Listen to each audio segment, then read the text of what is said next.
Hello everyone, welcome on 𝐂𝐶 academy YouTube channel. So guys, आज की इस वीडियो में बेसिकली हम लोग डिस्कस करेंगे HPCL का 2024 का जो केमिकल इंजीनियरिंग का बेसिकली पेपर है वो हम यहाँ पर डिस्कस करेंगे। सो गाइस, इस वीडियो के साथ ही मैं यहाँ पर एक नया सीरीज बेसिकली स्टार्ट कर रहा हूँ जिसमें कि हम HPCL के जो कि PYQs है बेसिकली मतलब प्रीवियस ईयर क्वेश्चन पेपर्स जो बेसिकली वो हम डिस्कस करेंगे इस सीरीज में।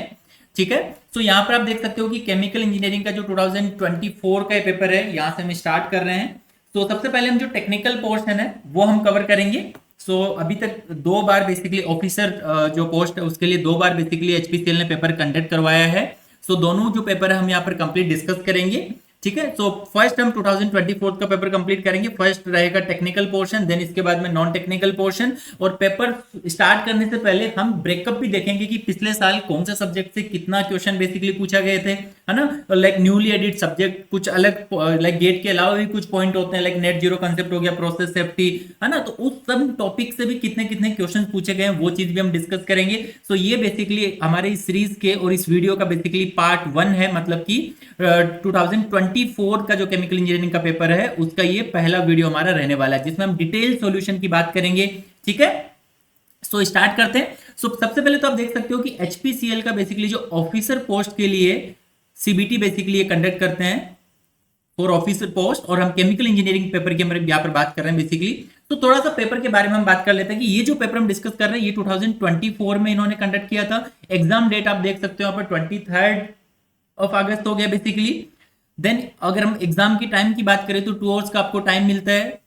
क्वेश्चंस की अगर हम बात करें तो 170 क्वेश्चंस आपको मिलते हैं, जिसमें आप देखोगे कि 85 क्वेश्चन जो है वो नॉन टेक्निकल होते हैं और 85 क्वेश्चन जो है बेसिकली वो टेक्निकल बैकग्राउंड से रहते हैं, ना। मतलब 50% जो वेटेज है इसमें वो टेक्निकल हो गया, मींस डोमेन नॉलेज जो है सेक्शन 4 जिसे हम बोल रहे हैं, यहां से हम स्टार्ट करेंगे इस पेपर का सॉल्यूशन।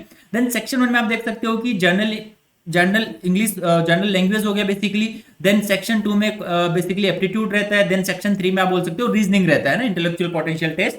तो आप देख सकते हो इंग्लिश के 17 क्वेश्चंस है। देन एप्टीट्यूड के बेसिकली जो है क्वांट जिसे बोलते हैं हम उसके 34 है, और रीजनिंग के बेसिकली 34 है। तो इस तरीके से टोटल 85 क्वेश्चंस यहाँ पर बेसिकली रहते हैं। ठीक है, तो ये हो गए टोटल 170 क्वेश्चन। अगर आप यहाँ पर देखोगे कि टोटल मार्क्स कितने रहते हैं इस पेपर में, तो मार्क्स जो है टोटल 170 मार्क्स हो गए। मींस हर एक क्वेश्चन जो है वो 1 मार्क का क्वेश्चन रहता है। और HPCL में बेसिकली नेगेटिव मार्किंग भी रहती है। हर एक गलत आंसर के लिए बेसिकली आपको मतलब 1/4 मींस 0.25 मार्क्स जो है वो नेगेटिव मार्किंग आपकी बेसिकली रहती है। तो ये तो, और मोड ऑफ पेपर की अगर हम बात करें तो मोड जो है online CBT paper, computer based test जो है वो कंडक्ट करता है HPCL। ठीक है, तो यही सेम पैटर्न रहेगा आपका। लास्ट 2 बार जो इन्होंने पेपर कंडक्ट किया एग्जैक्टली यही पैटर्न रखते हैं ऑफिसर पोस्ट के लिए बेसिकली। ठीक है, नाउ देन ओके, इस वीडियो में हम डिटेल में डिस्कस करेंगे सब्जेक्टिव ब्रेकअप बेसिकली इस पेपर का, सब्जेक्ट वाइज जो क्वेश्चंस का ब्रेकअप है। उससे पहले देखिए ये वीडियो बेसिकली रहने वाला है टेक्निकल पोर्शन पे, सेक्शन 4 में।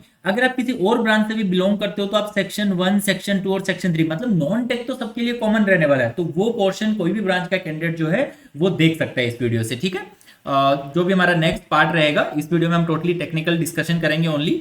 ठीक है, देख सकते हो कि ये है HPCL का जो पेपर आया था केमिकल इंजीनियरिंग का 2024 का। उसका मैं यहाँ पर क्वेश्चंस का बेसिकली सब्जेक्ट वाइज जो पेपर था बेसिकली उसका सब्जेक्ट वाइज क्वेश्चन ब्रेकअप में यहाँ पर लेकर आया हूँ। देखिए सबसे पहले तो सब्जेक्ट मैंने यहाँ पर लिखे हैं। सब्जेक्ट एग्जैक्टली जो आपका सिलेबस इन्होंने रिलीज बेसिकली कर रखा है ना। लास्ट ईयर का जो पोस्ट के लिए इन्होंने सिलेबस रिलीज किया वही सेम रहने वाला है ना, वो उसमें कुछ चेंज नहीं होगा। इवन इस साल भी इन्होंने रिलीज कर दिया है पेपर का स्कीम और सिलेबस ऑलरेडी इन्होंने रिलीज कर दिया है। मींस पेपर का स्कीम और जब सिलेबस रिलीज कर देता तो आप मान के चलिए कि विद लाइक एक से 1.5 महीना आपके पास है, मैक्सिमम 2 महीना आपके पास आप कंसिडर करके चल सकते हो प्रिपरेशन के लिए, ना। 2 महीने से ज्यादा आपको टाइम नहीं मिलता कभी भी एग्जाम का स्कीम और बेसिकली सिलेबस रिलीज होने के बाद में, है ना। मैं तो बोलूंगा 2 मंथ में नहीं, आप 1 से 1.5 महीना आप कंसिडर करके चलो। ठीक है, ओके। तो अब देखते हैं इसमें आप देखोगे कि टोटल 15 सब्जेक्ट इन्होंने मतलब 15 पोर्शंस बेसिकली रखे हुए हैं। उसमें आप देखोगे कि पहले 10 जो है हमारे कोर केमिकल इंजीनियरिंग की जो सब्जेक्ट है वो सारे के सारे यहाँ पर है। ठीक है, देन इसके बाद में जो मैंने रेड से अलग से मार्क किए हैं आप देख सकते हो कि ये सारे न्यू टॉपिक्स है जो गेट में नहीं आते हैं, है ना। ये न्यू टॉपिक्स है जो सिर्फ और सिर्फ आपको इसी पेपर में मोस्टली देखने को मिलेंगे। सबसे पहले देखिए प्रोसेस ओके, ब्रॉडली मैं आपको बता देता हूं कि इस जो बेसिकली गेट का पोर्शन है जो सारे बाकी PSUs में पूछा जाता है वहां से बेसिकली इन्होंने कितने क्वेश्चन पूछे हैं, 60 क्वेश्चन। 60 क्वेश्चन इन्होंने वहां से पूछे और आप बोल सकते हो कि न्यूली एडिट जो एडिशनल टॉपिक्स है बेसिकली उससे आप बोल सकते हो कि 25 क्वेश्चन इन्होंने बेसिकली पूछे। मतलब टोटल आपके टेक्निकल क्वेश्चंस रहते हैं 85, उसमें से 60 questions are from basically core chemical engineering और 25 जो आप बोल सकते हो कि जनरल मैं बोलूंगा उनको, बिकॉज नेट जीरो कंसेप्ट जो है वो जनरल टॉपिक है। प्रोसेस सिमुलेशन, प्रोसेस सेफ्टी के लिए तो अलग से कुछ पढ़ने की भी नीड नहीं होती, आप इजीली बेसिक अंडरस्टैंडिंग से आंसर कर सकते हो क्वेश्चंस की। Then transport phenomena, then machine learning, है ना। तो इन सारे टॉपिक से मिला के 25 मार्क्स के क्वेश्चन बेसिकली पूछे गए हैं 24th में, ठीक है। नाउ अब हम बात करते हैं 1 by 1 सब्जेक्ट की। तो प्रोसेस कैलकुलेशन से देखिए 3 क्वेश्चन बेसिकली पूछे गए हैं। ओके, क्वेश्चन नंबर मैंने यहां पर लिखा है, मतलब कि जो मेरा पास जो पेपर था बेसिकली उसमें जो ऑर्डर है वो मैंने एक साथ, बिकॉज हम क्या करेंगे जब यहां पर पेपर कट का डिस्कशन करेंगे तो पहले प्रोसेस लाइक जो सब्जेक्ट वाइज मैंने लिखा है पहला सब्जेक्ट, तो उसी ऑर्डर में बेसिकली हम डिस्कस करेंगे कि प्रोसेस कैलकुलेशन के तीनों क्वेश्चन एक साथ डिस्कस कर लेंगे। देन उसके बाद आप देखिए थर्मोडायनेमिक्स है, थर्मोडायनेमिक्स से टोटल 5 क्वेश्चन पूछे तो वो हम एक साथ डिस्कस करेंगे ताकि आप कोरिलेट कर पाओ कि ओके कैसा पेपर का लेवल रहता पर्टिकुलर सब्जेक्ट में, कि कैसा लेवल रहता है, क्वेश्चन किस तरीके के रहते हैं, आप एक साथ कर सकते हो, है ना। तो इस ऑर्डर में हम लोग डिस्कस करेंगे, मतलब सब्जेक्ट वाइज हम डिस्कस करेंगे। देन फ्लूइड मैकेनिक्स में देखिए 8 मार्क्स का वेटेज था। देन मैकेनिकल ऑपरेशन आप इसके साथ कंसीडर कर सकते हो, एक क्वेश्चन मैकेनिकल ऑपरेशन से ही पूछा गया तो दोनों में मिला के 9 मार्क्स का वेटेज हो गया। देन हीट ट्रांसफर, सबसे ज्यादा जो वेटेज है वो किससे है बेसिकली यहाँ पर हीट ट्रांसफर, ठीक है। हीट ट्रांसफर से 10 मार्क्स का वेटेज था। देन इसके बाद आप बोलोगे मास ट्रांसफर जो है सेकंड हाईएस्ट वेटेज जो है मास ट्रांसफर से, जहां पर 9 क्वेश्चन पूछे गए। देन उसके बाद देखिए सीआरई से 8, तो मतलब ये आपका हीट ट्रांसफर हो गया, मास ट्रांसफर हो गया, देन सीआरई हो गया, इधर फ्लूइड मैकेनिक्स हो गया जिसपे मैं स्टार लगा रहा हूं, मतलब ये आपके कोर सब्जेक्ट और यहां से क्वेश्चन ज्यादा पूछे जा रहे हैं, ठीक है। देन प्रोसेस कंट्रोल से भी आप देख सकते हो 6 मार्क्स का वेटेज है। Then plant design economics 4 and chemical technology 6। तो आप देखोगे कि हर एक सब्जेक्ट से अच्छे खासे क्वेश्चन पूछे गए हैं, ठीक है। तो सारे सब्जेक्ट इक्वली इंपॉर्टेंट है। नाउ अब आते हैं हम लोग नए टॉपिक्स पे, न्यू नेट जीरो कंसेप्ट, जहां से 7 मार्क्स बेसिकली पूछे इन्होंने।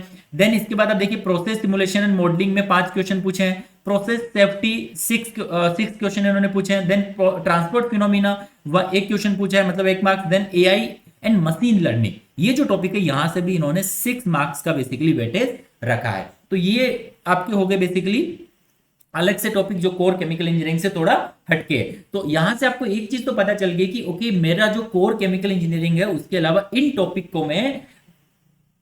को भी बेसिकली कवर करना है ना। ये आपको एक चीज यहां पर पता चल रही है, आप इनको बिल्कुल नहीं छोड़ सकते, बिकॉज अच्छा खासा वेटेज 25 आउट ऑफ 85 आप देखोगे अप्रोक्सीमेटली 30% जो है वेटेज आपको यहां से मिल रहा है बेसिकली टेक्निकल में, है ना। तो ये अच्छा खासा वेटेज है बिल्कुल।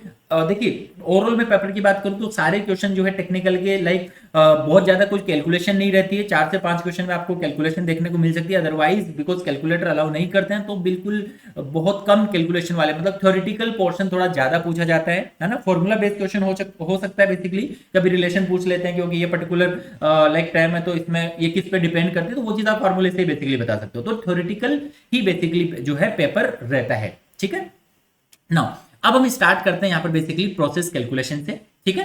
सो पहला सब्जेक्ट हमारा है यहाँ पर प्रोसेस कैलकुलेशन, जिससे कि 3 क्वेश्चन इस पेपर में पूछे गए थे 2024 केमिकल इंजीनियरिंग का जो पेपर था एचपीसीएल का, ठीक है। सो पहला क्वेश्चन आप देखिए यहाँ पर, फर्स्ट क्वेश्चन मेरा है which of the following is the primary use of tie component. तो सिंपल सा एक टाई कंपोनेंट पे क्वेश्चन पूछा है कि बेसिकली मेरा प्राइमरी यूज क्या होता है टाई कंपोनेंट का इन केमिकल प्रोसेस कैलकुलेशन। सो आपको ये चीज तो पता होगी कि हम बेसिकली मटेरियल बैलेंस की बात करते हैं, है ना। प्रोसेस कैलकुलेशन में हम मटेरियल बैलेंस की बात करते हैं, वहां पर टाई कंपोनेंट एक ऐसा कंपोनेंट होता है बेसिकली जो कि लाइक फीड में जैसा का जैसा है वैसा का वैसा वो प्रोडक्ट में रहता है, ठीक है। आप उस पर कोई भी लाइक मैं फिनोमिना की अगर मैं बात करूं, ड्राइंग हो गया, इवोपोरेशन हो गया, आप कोई भी फिनोमिना कर रहे हो उस पर बेसिकली वो कुछ भी इंपैक्ट नहीं पड़ने वाला है। एक तरीके से आप इनर्ट बोल सकते हो, बस वो पार्टिसिपेट करेगा वैसे का वैसा ही प्रोडक्ट में वो निकल जाएगा बेसिकली। तो एक तरीके से ये हो गया टाई कंपोनेंट का एग्जांपल, है ना। तो अब देखिए ऑप्शन डिस्कस करने से पहले हम ये थोड़ा सा डिस्कस करते हैं इसका सॉल्यूशन कि टाई कंपोनेंट बेसिकली क्या होता है ना। ओके, तो देखिए एक एग्जांपल हम लेते हैं, बेसिकली ड्राइंग का एग्जांपल हम ले लेते हैं। आप ऑपरेशन का भी एग्जांपल ले सकते हो, है ना। ड्राइंग में भी बेसिकली हम मॉइस्चर ही रिमूव करते हैं। तो ड्राइंग में हम बेसिकली क्या करते हैं, मॉइस्चर रिमूव करते हैं। आप यहां पर बोल सकते हो कि आपके पास में वेट सॉलिड है, आपने ड्राइंग फिनोमेना बेसिकली कंसीडर किया है और यहां पर बेसिकली जो है ड्राई सॉलिड बनने वाला है। तो ये बोल सकते हो कि जो वेट सॉलिड है इसमें सॉलिड के साथ में क्या रहने वाला है, मॉइस्चर भी रहने वाला है। ठीक है, तो यहां पर बेसिकली जो रिमूव हो रहा है क्या हो रहा है, मॉइस्चर हो रहा है। अगर कंपोनेंट की बात करोगे तो यहां पर कंपोनेंट भी जो है सिर्फ वो मॉइस्चर रहने वाला है। अगर यहां पे आप कंपोनेंट लिखोगे तो लाइक XF हो गया, और यहां पर प्रोडक्ट के लिए लिखोगे तो XP बेसिकली हो जाएगा, मॉइस्चर का बेसिकली कंपोनेंट है ना। नाउ ये तो इक्वल टू 1 रहेगा, 100% मॉइस्चर रहने वाला है। अब यहां पे आप देखोगे ड्राई सॉलिड का मतलब क्या है, ये बेसिकली मैंने जो है बोन ड्राई सॉलिड नहीं लिखा है ना। बोन ड्राई में तो आप कंप्लीटली मॉइस्चर रिमूव कर दोगे, सिंपल मैंने ड्राई सॉलिड लिखा है, मतलब स्टिल इसमें जो है सॉलिड के साथ में कुछ मॉइस्चर रहेगा। आप उसे बोल सकते हो कि पहले जितना मॉइस्चर नहीं है, मतलब लेस मॉइस्चर आप उसे बेसिकली बोल सकते हो। ठीक है ना। अब इस केस में बेसिकली टाई कंपोनेंट देखिए हमारा कौन सा कंपोनेंट होता है। टाई कंपोनेंट हमारा वो कंपोनेंट होता है जो पार्टिसिपेट करता है, मतलब एंटर होता है सिस्टम में, एंटर इन वन सिस्टम, मतलब लाइक ये मेरी स्ट्रीम है, एक स्ट्रीम हो गई, इसमें एंटर करेगा, और ये मेरी प्रोडक्ट स्ट्रीम है, इसमें आउट हो जाएगा, मतलब enter in one stream. Okay, मैंने सिस्टम लिख दिया है, एक ही स्ट्रीम में पार्टिसिपेट, ये सेकंड स्ट्रीम इसको मैं बोलूंगा, इसमें वो नहीं जाएगा, जिसमें एंटर किया उसके साथ ही वो एक स्ट्रीम में एंटर किया तो एक में आउट हो जाएगा। ठीक है, तो एंटर इन वन स्ट्रीम और लीव इन वन स्ट्रीम। ठीक है, does not react in process में रिएक्ट नहीं करता। ये जनरलाइज चीज होगी टाई कंपोनेंट के लिए। ठीक है, नाउ अब यहां पर एक चीज आपको पता चल गया कि टाई कंपोनेंट वो कंपोनेंट होता है जब हम बेसिकली मटेरियल बैलेंस लगाते हैं, तो जब अननोन हमारे पास ज्यादा होते हैं तो टाई कंपोनेंट को हम पहले चूज करते हैं, जहां से कि इजीली हमको कुछ ना कुछ कंपोनेंट की जो है वैल्यू मिल जाए। तो टाई कंपोनेंट हमारी मटेरियल बैलेंस में बेसिकली काफी हेल्प करता है। ठीक है, अब हम ऑप्शन डिस्कस करते हैं। बेसिक चीज हमें पता चल गई इसकी, बेसिकली प्रोसेस कैलकुलेशन का ये टॉपिक है हमारा, है ना। सो टाइप कंपोनेंट देखिए, ऑप्शन 1 देखिए, to design and the dimension of a distillation column में मतलब डिजाइन करने के लिए तो हम इसकी कहीं बात नहीं करते हैं, बिल्कुल इररिलेवेंट ऑप्शन नहीं है। Now to determine the energy balance for a reactor, to determine the energy balance की बात देखिए, मैं अभी तक जितना भी मैंने बार वर्ड यूज किया वो मैंने मास बेसिकली हम जब मटेरियल बैलेंस की बात करते हैं तो हम एनर्जी की बात नहीं करें, एनर्जी बैलेंस जो है वो उसके लिए बेसिकली हम टाई कंपोनेंट यूज नहीं करते हैं। Now to calculate the heat transfer coefficient, heat transfer coefficient के लिए तो हम डिस्कस नहीं करते हैं बेसिकली टाई कंपोनेंट हम डिस्कस करते हैं बेसिकली प्रोसेस कैलकुलेशन में, जब हम बेसिकली मटेरियल बैलेंस बेसिकली जब हम अप्लाई करते हैं तो उसमें क्या करता है, जैसा मैंने बोला कि टाई कंपोनेंट हम जब लगाते हैं जब हमारे पास अननोन वेरिएबल्स होते हैं उनकी वैल्यू हमें कैलकुलेट करनी है ना। तो to simplify the material balance equation for a system, तो करेक्ट ऑप्शन कौन सा हो गया, ऑप्शन 4 बेसिकली। सो इजी सा क्वेश्चन था, बिल्कुल बेसिक पे आपका। ठीक है, तो ये हो गया फर्स्ट क्वेश्चन प्रोसेस कैलकुलेशन का। नाउ सेकंड क्वेश्चन देखते हैं। प्रोसेस कैलकुलेशन का सेकंड क्वेश्चन हमारा है डिग्री ऑफ फ्रीडम पे। डिग्री ऑफ फ्रीडम पे क्वेश्चन पूछा गया है कि in a process with 5 unknown and 3 independent equations. तो सिंपल देखिए, डिग्री ऑफ फ्रीडम जो है बेसिकली इसमें देखिए आपके पास ये पता चल रहा है कि एक प्रोसेस जिसमें 5 अननोन आपके पास और 3 इंडिपेंडेंट इक्वेशंस है। तो जितने अननोन है उसमें से जब आप equation, number of equation, given equation जिसे हम बोलते हैं, अगर वो आप सब्ट्रैक्ट कर दो तो बेसिकली आपको जो टाइम मिलती है वो होती है डिग्री ऑफ फ्रीडम। ठीक है, थोड़ा सा मतलब ये बिल्कुल बेसिक पे क्वेश्चन है ये भी, कि डिग्री ऑफ फ्रीडम जो है बेसिकली, डिग्री ऑफ फ्रीडम ये बेसिकली आपका हो गया नंबर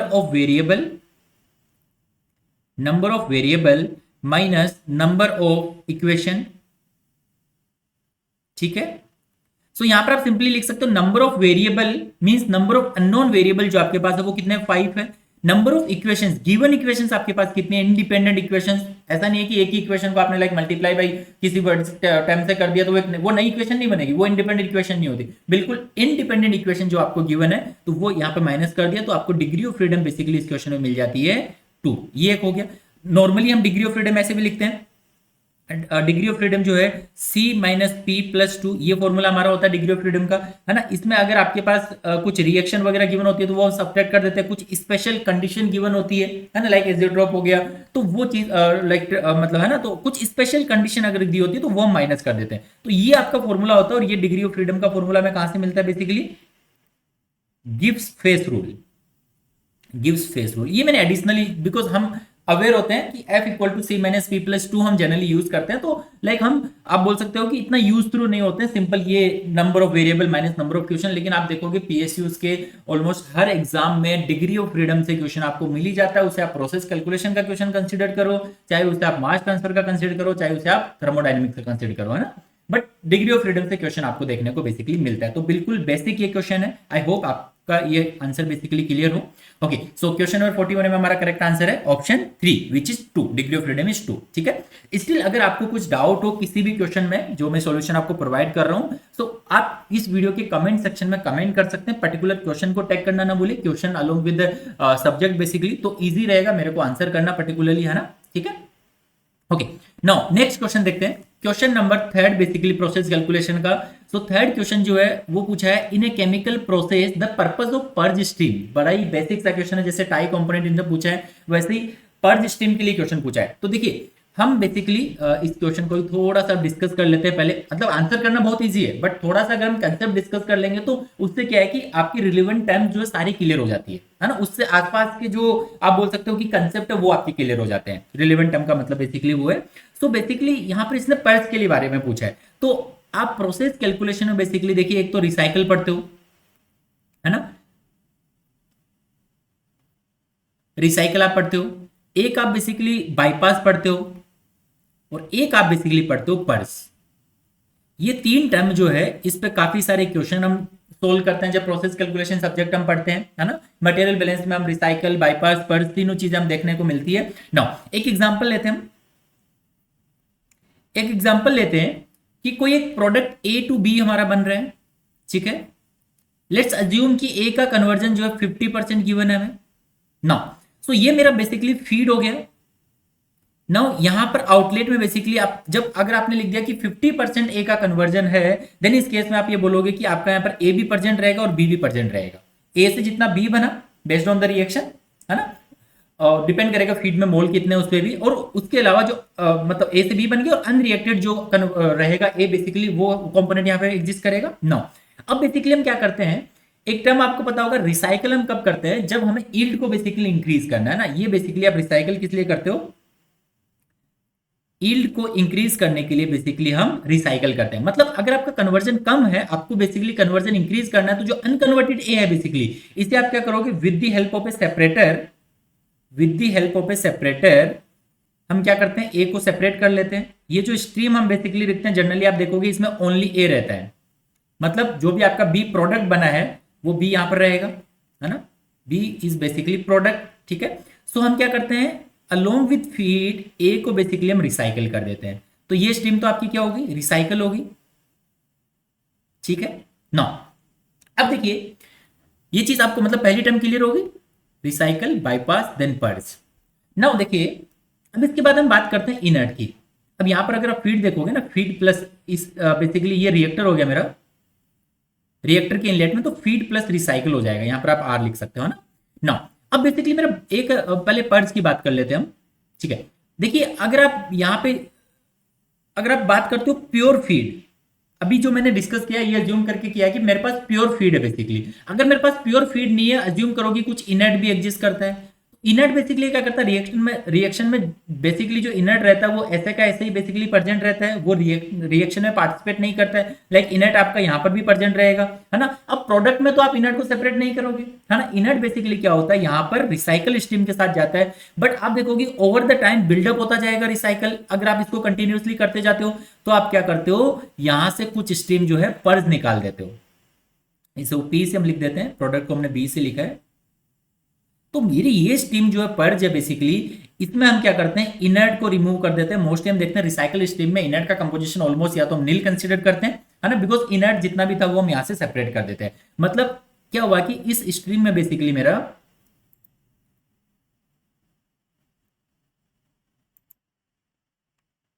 ओके ये जो स्ट्रीम है बेसिकली मेरा, इसमें अगर आप पर्ज नहीं निकालोगे तो क्या होगा कि ओवर द टाइम कंटिन्यूअसली जो है इनर्ट आपका बनता जाएगा, ठीक है। इसलिए हमें बेसिकली जो है इनर्ट को रिमूव करना पड़ता है। इसका आप एग्जांपल ले सकते हो बेसिकली जो मतलब कि स्टीम ड्रम्स होते हैं बेसिकली, वहां पर जो डिपॉजिट होते जाता है स्केल वगैरह ओवर द टाइम, उसे आपको ड्रेन करना होता है। ब्लो डाउन आप इसे बोल सकते हो, इनर्ट आप इसे बोल सकते हो, ना। तो एक तरीके से जो पर्ज स्ट्रीम होती है, ब्लो डाउन स्ट्रीम जो है वो रहती है। तो इसका हम यूज बेसिकली क्यों करते हैं, पर्ज स्ट्रीम का यूज बेसिकली हम करते हैं इनर्ट बिल्डअप ना हो इसलिए आपका, है ना, इनर्ट बिल्डअप अवॉइड करने के लिए, है ना, टू अवॉइड इनर्ट बिल्डअप ऐसे करके लिख सकते हो, इनर्ट बिल्डअप को ये अवॉइड करता है, ठीक है ना। अभी हमारा ये रह गया बाईपास स्ट्रीम बेसिकली, ठीक है। तो बाईपास स्ट्रीम भी हम डिस्कस कर लेते हैं। सो बाईपास में हम क्या करते हैं, लाइक फीड से मैंने एक स्ट्रीम ली, फीड से मैंने डायरेक्टली एक स्ट्रीम ली और उसे बेसिकली हमने प्रोडक्ट के साथ मिक्स कर दिया। कभी कभी बेसिकली इसमें क्या होता है, हमें प्रोडक्ट की एक पर्टिकुलर कंपोजिशन चाहिए, ठीक है। अगर वो मीट नहीं होती है तो हम क्या करते हैं, फीड से डायरेक्टली, लाइक ये मेरा कंसंट्रेटेड है, ये मेरा लेस कंसंट्रेटेड है ना। सो मेरे को जो डिजायर्ड कंसंट्रेशन है वो अचीव करने के लिए हम क्या करते हैं, कभी कभी ये स्ट्रीम बेसिकली हम मिक्स करते हैं। इसका आप एग्जांपल ले सकते हो बेसिकली आरओ, रिवर्स ऑस्मोसिस जो होता है उसमें एक पर्टिकुलर जो टीडीएस आपको चाहिए होती है ना। अगर वो टीडीएस आप क्या करोगे, आरओ में आपका टीडीएस रिड्यूस हो जाएगा, तो उस केस में आपको क्या होगा, फ्रेश जो आपका वाटर है ना, उसको थोड़ा सा ट्रीट करने के बाद नॉर्मल सेडिमेंटेशन फिल्टर वगैरह, उसके बाद आप क्या करते हो, जो आपके आउटलेट में जो लाइक ड्रिंकिंग वाटर जो आपका है उसके साथ आप उसको मिक्स कर देते हो। तो उससे क्या होगा कि आपका जो डिजायर्ड टीडीएस है वो मिल जाता है, ठीक है। तो मैंने यहाँ पर क्या किया कि आरओ में डिजायर्ड टीडीएस अचीव करने के लिए आउटलेट वाटर में मैंने क्या किया, एक जो स्ट्रीम है बेसिकली वो मैंने यहाँ से मिक्स कर दी। इसमें स्ट्रीम को हम कहते हैं बाईपास, मतलब इसने क्या किया, रिएक्टर में बेसिकली इस रिएक्शन में कहीं भी पार्टिसिपेट नहीं किया इस पर्टिकुलर स्ट्रीम में, तो ये होगी मेरी बाईपास बेसिकली। तो ये चीज आपको पता चल गया कि पर्ज क्या होता है, रिसाइकल क्या होता है और बाईपास क्या होता है, ठीक है। तो बाईपास बेसिकली आप क्यों कर रहे हो, एक पर्टिकुलर प्रोडक्ट में कंसंट्रेशन अचीव करने के लिए, ना कोई पर्टिकुलर कंपोजिशन जो आपकी रिक्वायरमेंट है, तो कंपोजिशन एडजस्टमेंट के लिए बेसिकली हम यूज करते हैं बाईपास, ठीक है। ये क्लियर है। तो अब आप इस क्वेश्चन पे आओगे तो इजीली आप इसका आंसर कर पाओगे। देखिए क्वेश्चन हमें पूछा गया था ओनली पर्ज के लिए, है ना, हमने सारी चीज डिस्कस कर ली साथ में ताकि आपके लाइक तीनों कंसेप्ट क्लियर हो जाए। तो पहला आपको पूछा, देखिए accelerate the reaction rate. So purge stream कहीं रिएक्शन में, तो मैं बोल रहा हूँ कि इनर्ट है, वो इनर्ट को हमको रिमूव करना, वो तो रिएक्शन में पार्टिसिपेट ही नहीं करता, ऐसे ही प्रेजेंट रहता है, तो ये बिल्कुल इनकरेक्ट आंसर हो जाएगा।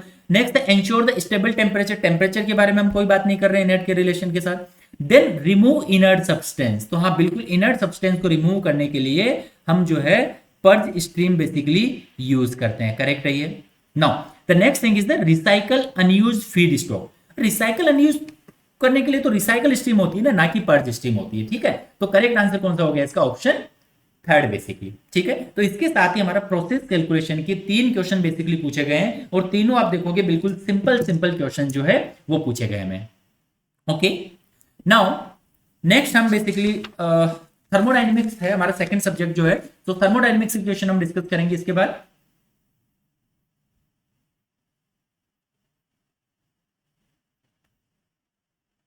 ओके, सो थर्मोडायनेमिक का बेसिकली आप देख सकते हो पहला क्वेश्चन हमारे question number 16। So question number 16 में इससे टोटल 5 क्वेश्चन बेसिकली हमें पूछे गए थर्मोडायनेमिक्स से।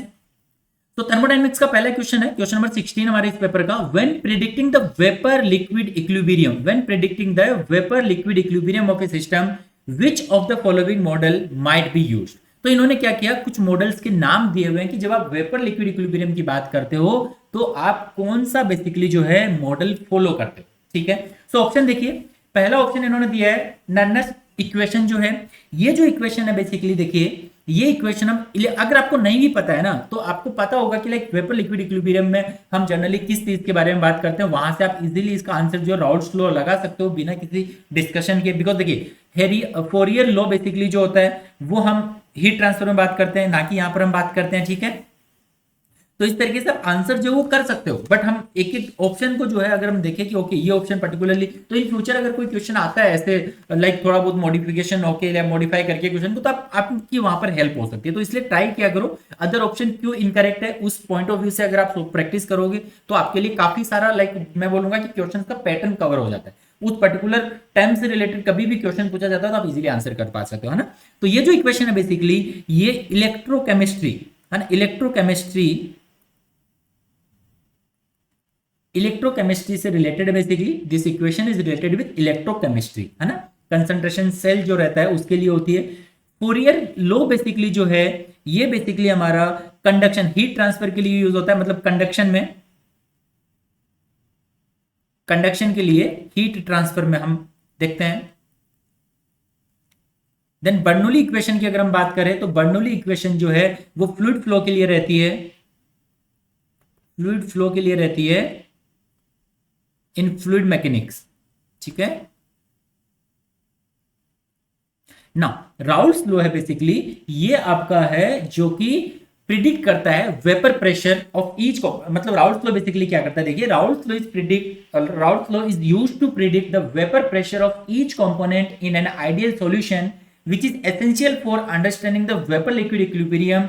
It states that the partial vapor pressure of each component in a mixture is equal to the vapor pressure of the pure component multiplied by its mole fraction in the liquid phase. तो मैं आपको लिख के बता देता हूं ये time basically जो हम थ्योरेटिक, देखिए आपके पास जो है राउल्स लॉ, ये मैं यहां पर बात कर रहे हैं, ओके। राउल्स लॉ बेसिकली क्या बोलता है, लाइक आपके पास कोई मिक्सचर है, ठीक है, उसका वेपर और लिक्विड जो है वो इक्विलिब्रियम में है ना, वेपर इक्विलिब्रियम यहीं से आएगा बेसिकली। कोई भी आप एग्जांपल ले सकते हो कि है ना, कोई आपके पास सॉल्यूशन है, मतलब सॉल्यूशन है, उसमें कोई भी आपका सॉल्यूट है बेसिकली, ठीक है, मिथेनॉल प्लस वाटर आप ले सकते हो, लाइक मिथेनॉल प्लस वाटर हमने ले लिया है ना, तो ये इसका वेपर और इसका जो लिक्विड है बेसिकली वो इक्विलिब्रियम में, ये चीज हमने मान लिया, ठीक है।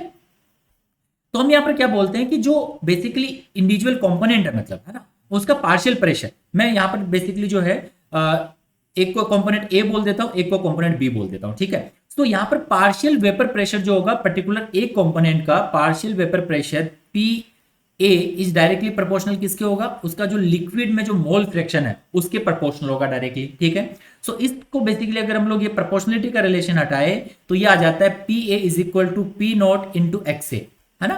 तो यहाँ पर हमने बेसिकली क्या किया, vapour pressure of pure component, इस ए कंपोनेंट का ये बेसिकली हो गया प्योर कंपोनेंट, प्योर कंपोनेंट का बेसिकली ये जो है वेपर प्रेशर हो गया, प्योर कंपोनेंट वेपर प्रेशर, ठीक है। ये पीए बेसिकली क्या है, पार्शियल प्रेशर है, पार्शियल वेपर प्रेशर है, ठीक है। एक्सए बेसिकली मेरा क्या है, X A is the mole fraction,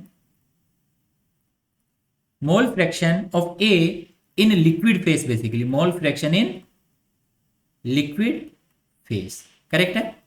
तो इस तरीके से बेसिकली यही राउल्स लॉ हमारा होता है कि पार्शियल प्रेशर जो है, सॉरी वेपर प्रेशर जो है एक पर्टिकुलर कंपोनेंट का वो बेसिकली डायरेक्टली प्रोपोर्शनल होता है उसके मोल फ्रैक्शन में लिक्विड के, और इस प्रोपोर्शनलिटी को हम जब रिमूव करते हैं तो प्योर कंपोनेंट का वेपर प्रेशर बेसिकली आ जाता है। सिमिलरली आप कंपोनेंट बी के लिए लिख सकते हो, है ना, तो वहां पर आ जाएगा PB naught into X B basically, ठीक है। ये हो गया मेरा राउल्स लॉ। इसके साथ ही आप डाल्टन्स लॉ भी डिस्कस कर सकते हो।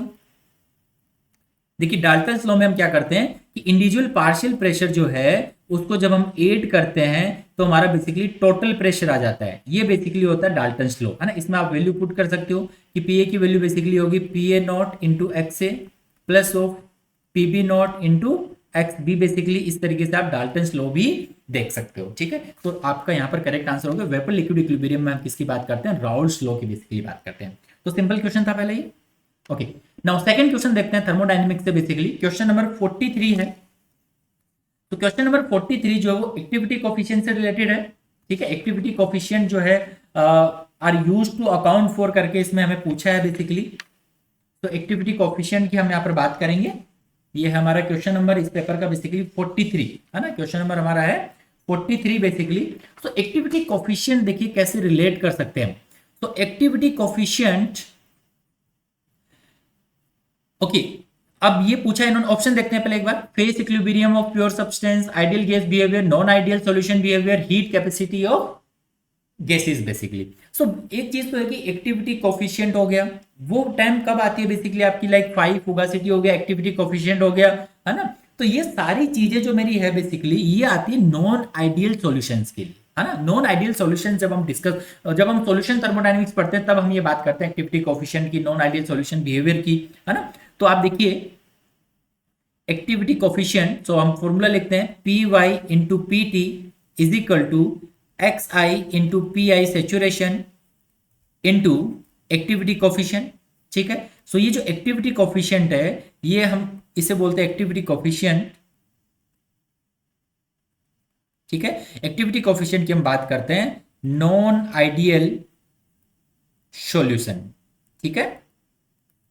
तो इसका आंसर आप कर सकते हो कमेंट की नॉन आइडियल सॉल्यूशन के लिए बेसिकली हम एक्टिविटी कोएफिशिएंट की हम बात करते हैं, ठीक है।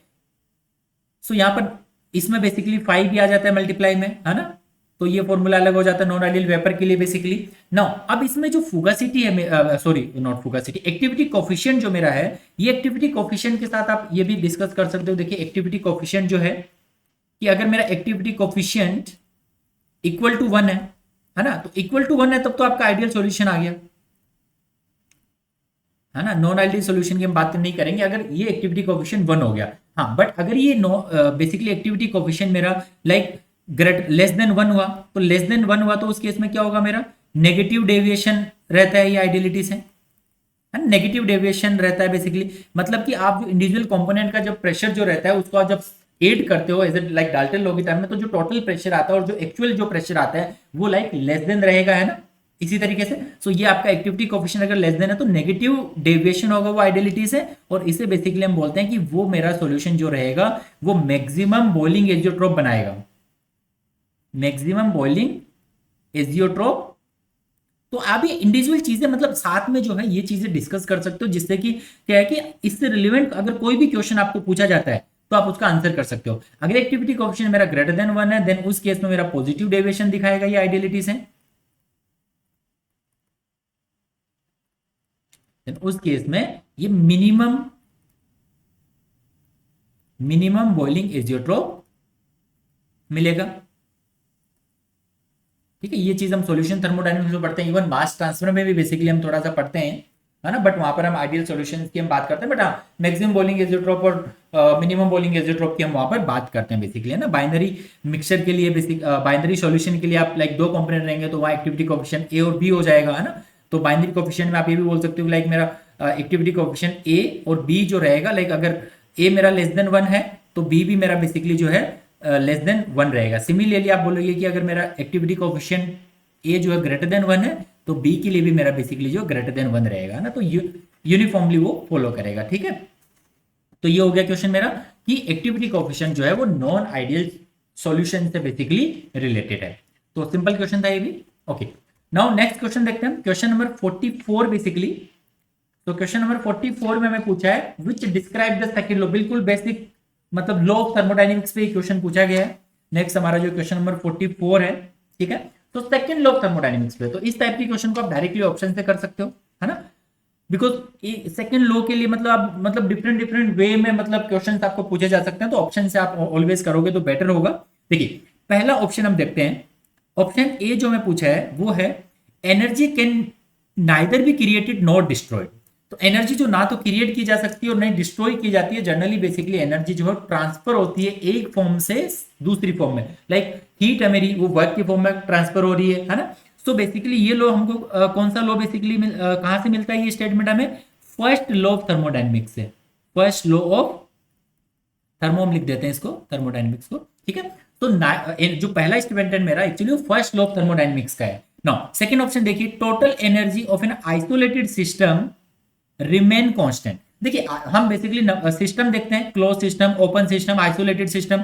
आइसोलेटेड सिस्टम के लिए हम बात करते हैं कि ना तो उसमें से लाइक हीट ट्रांसफर हो रहा है, ना उससे लाइक ना तो हीट वो मतलब अपने में ले रहा है, ना वो सिस्टम मतलब सराउंडिंग को देता है ना, उस सिस्टम को आइसोलेटेड सिस्टम बोलते हैं बेसिकली। किसी लॉ से तो हम रिलेट नहीं करते हैं आइसोलेटेड सिस्टम को, ओके। तो ये ऑप्शन भी नहीं होगा, इरिलेवेंट हो जाएगा। नो नेक्स्ट ऑप्शन देखिए, in any energy conservation some energy is lost as unusable heat, okay. तो ये स्टेटमेंट को हम थोड़ा डिस्कस करते हैं ना। इसके बाद एक ऑप्शन एक बार फोर्थ हम देख लेते हैं, फॉर एनी स्पॉन्टेनियस प्रोसेस। देखिए स्पॉन्टेनियस प्रोसेस जो है उससे रिलेटेड हमारा होता है gives free energy. Spontaneous process के लिए हम बोलते हैं गिव्स फ्री एनर्जी जो है,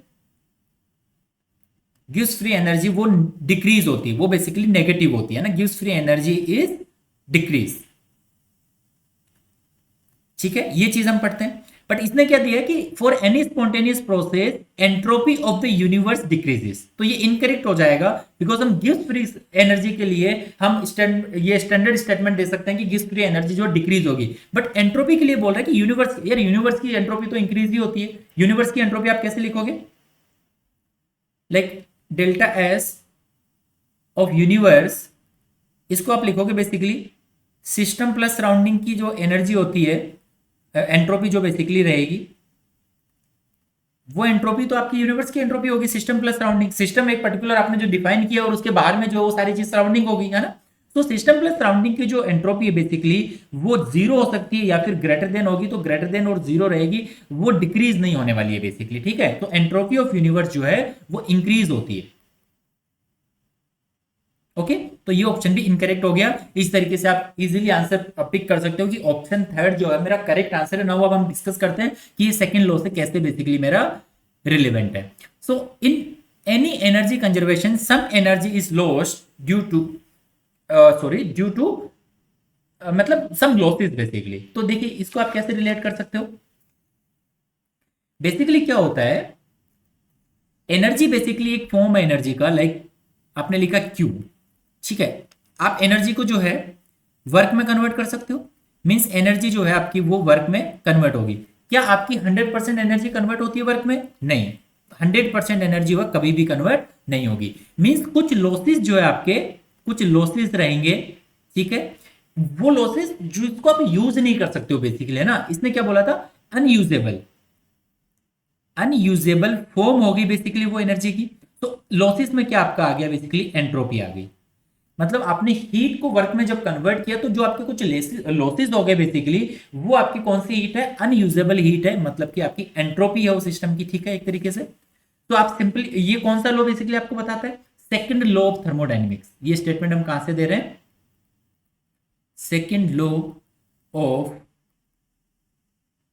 थर्मोडायनेमिक्स। सो हमने तीनों लॉ एक तरीके से कवर कर लिए। सॉरी, मैं तीसरा भी बता देता हूं। फर्स्ट लॉ हमने देखा कि एनर्जी से रिलेटेड है, energy can neither be created और नॉट डिस्ट्रॉयड। सेकंड लॉ हो गया मेरा basically, second law of thermodynamics जो है वो बेसिकली हमारा हो गया यहाँ पर एंट्रोपी से रिलेटेड, कि हीट को कंप्लीट आप वर्क में कन्वर्ट नहीं कर पा रहे हो। नाउ ओके, थर्ड नहीं, मैं जीरोथ लॉ की मैं बात करूंगा, तो कि हम तीन लॉ डिस्कस कर लेते हैं। जीरोथ लॉ है वो टेम्परेचर इक्विलिब्रियम की हम बात करते हैं वहां पर, ठीक है। ये सारी चीज होगी नाउ। तो ये आंसर, इसका करेक्ट आंसर हो गया option third basically, in any energy conservation some energy is lost is unusable heat basically, ठीक है। नाउ नेक्स्ट क्वेश्चन देखते हैं, क्वेश्चन नंबर 46 बेसिकली। इसमें हमें पूछा प्योर सब्सटेंस, प्योर सब्सटेंस की प्रॉपर्टी पूछी है, ठीक है। नाउ अब देखिए इस क्वेश्चन को आप ऑप्शन से करोगे तो बेटर रहेगा। देखिए ऑप्शन पहला है basically boiling point of A solution. देखिए बॉइलिंग पॉइंट किसकी बात कर रहा है, सॉल्यूशन की।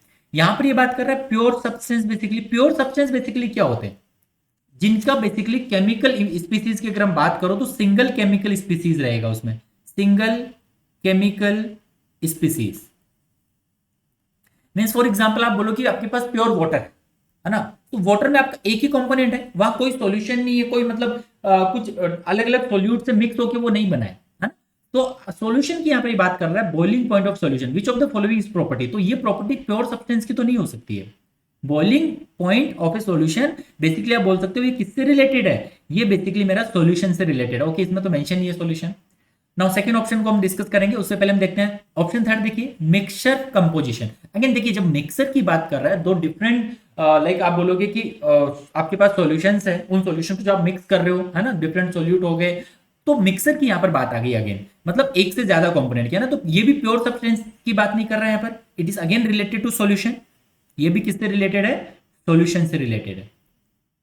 सॉल्यूशन में क्या होता है आपका, एक सॉल्यूट है, एक सॉल्वेंट रहेगा, है ना। तो एटलीस्ट दो तो वहां पर जो है आपके मतलब कि आप बोलोगे स्पीसीज रहेगी, एक सिंगल नहीं रहेगी वहां पे, है ना। तो प्योर सब्सटेंस नहीं हो सकता ये भी। अगेन कंसंट्रेशन ऑफ सॉल्यूट, जैसा मैंने बोला अभी, है ना, लाइक एक आपका सॉल्यूट हो गया, एक सॉल्वेंट हो गया, अगेन उसमें आपने एक और सॉल्यूट मिक्स कर दिया, लाइक डिफरेंट कंसंट्रेशन। तो कंसंट्रेशन की जब हम बात करें तो अगेन हम मिक्सचर की हम बात कर रहे हैं, हम सॉल्यूशन की बेसिकली बात कर रहे हैं।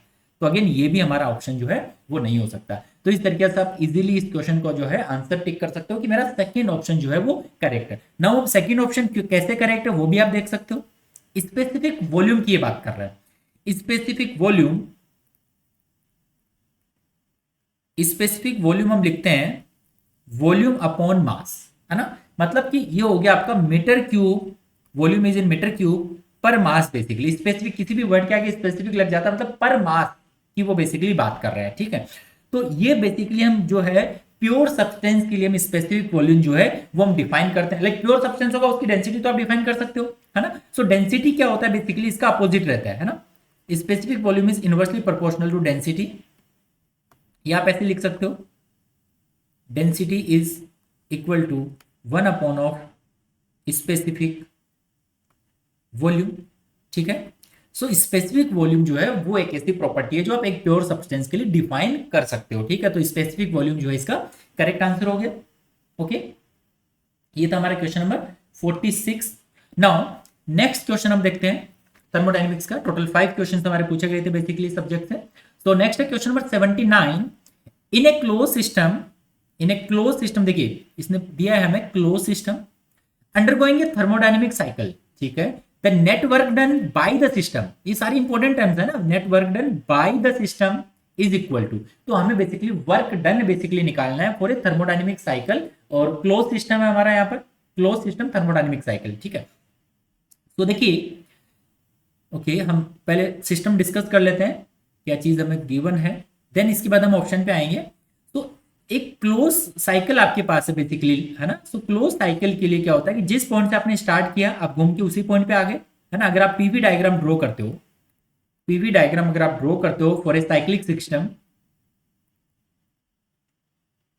सिस्टम के लिए, सो यहां पर हम क्या लिखते हैं कि इंटरनल एनर्जी जो होती है वो जीरो रहती है फॉर ए साइक्लिक सिस्टम। अब इंटरनल एनर्जी जीरो क्यों होती है, नेक्स्ट स्लाइड में हम देख लेते हैं कि इंटरनल एनर्जी जो है मेरी वो एक पॉइंट फंक्शन है,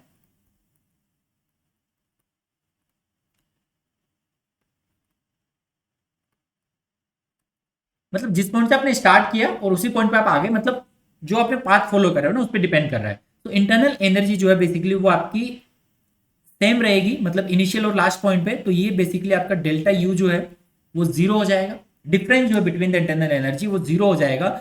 नाउ अब हम बेसिकली एक चीज लिख सकते हैं कि basically delta U for a close system, delta U is equal to Q plus W, ये चीज आप लिख सकते हो।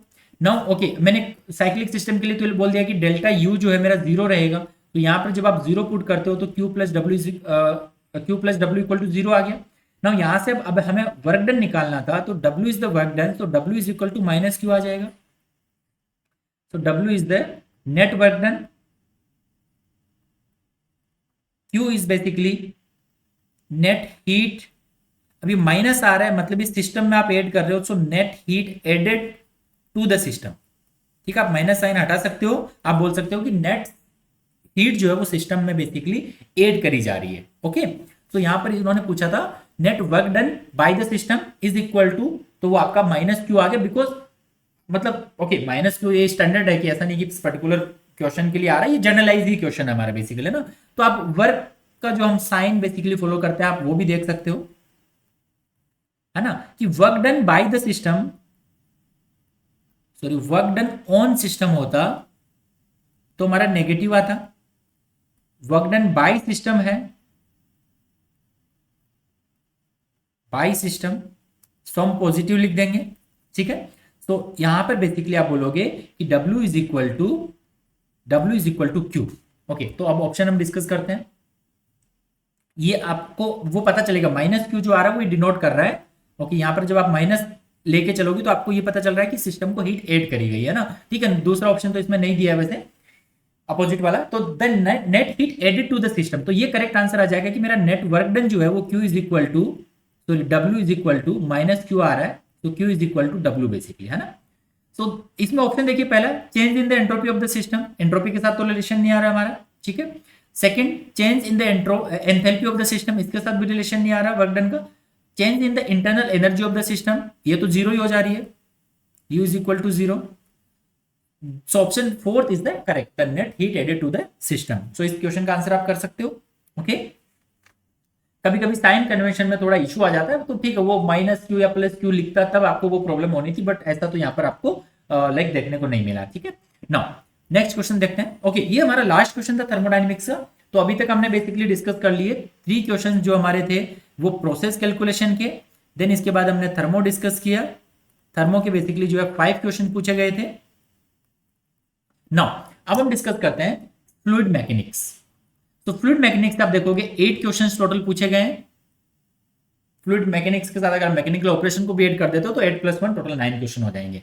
तो पहला क्वेश्चन देखिए फ्लूइड मैकेनिक्स का, प्रेशर ड्रॉप इन ए पाइपलाइन सिस्टम के लिए क्वेश्चन बेसिकली पूछा गया है।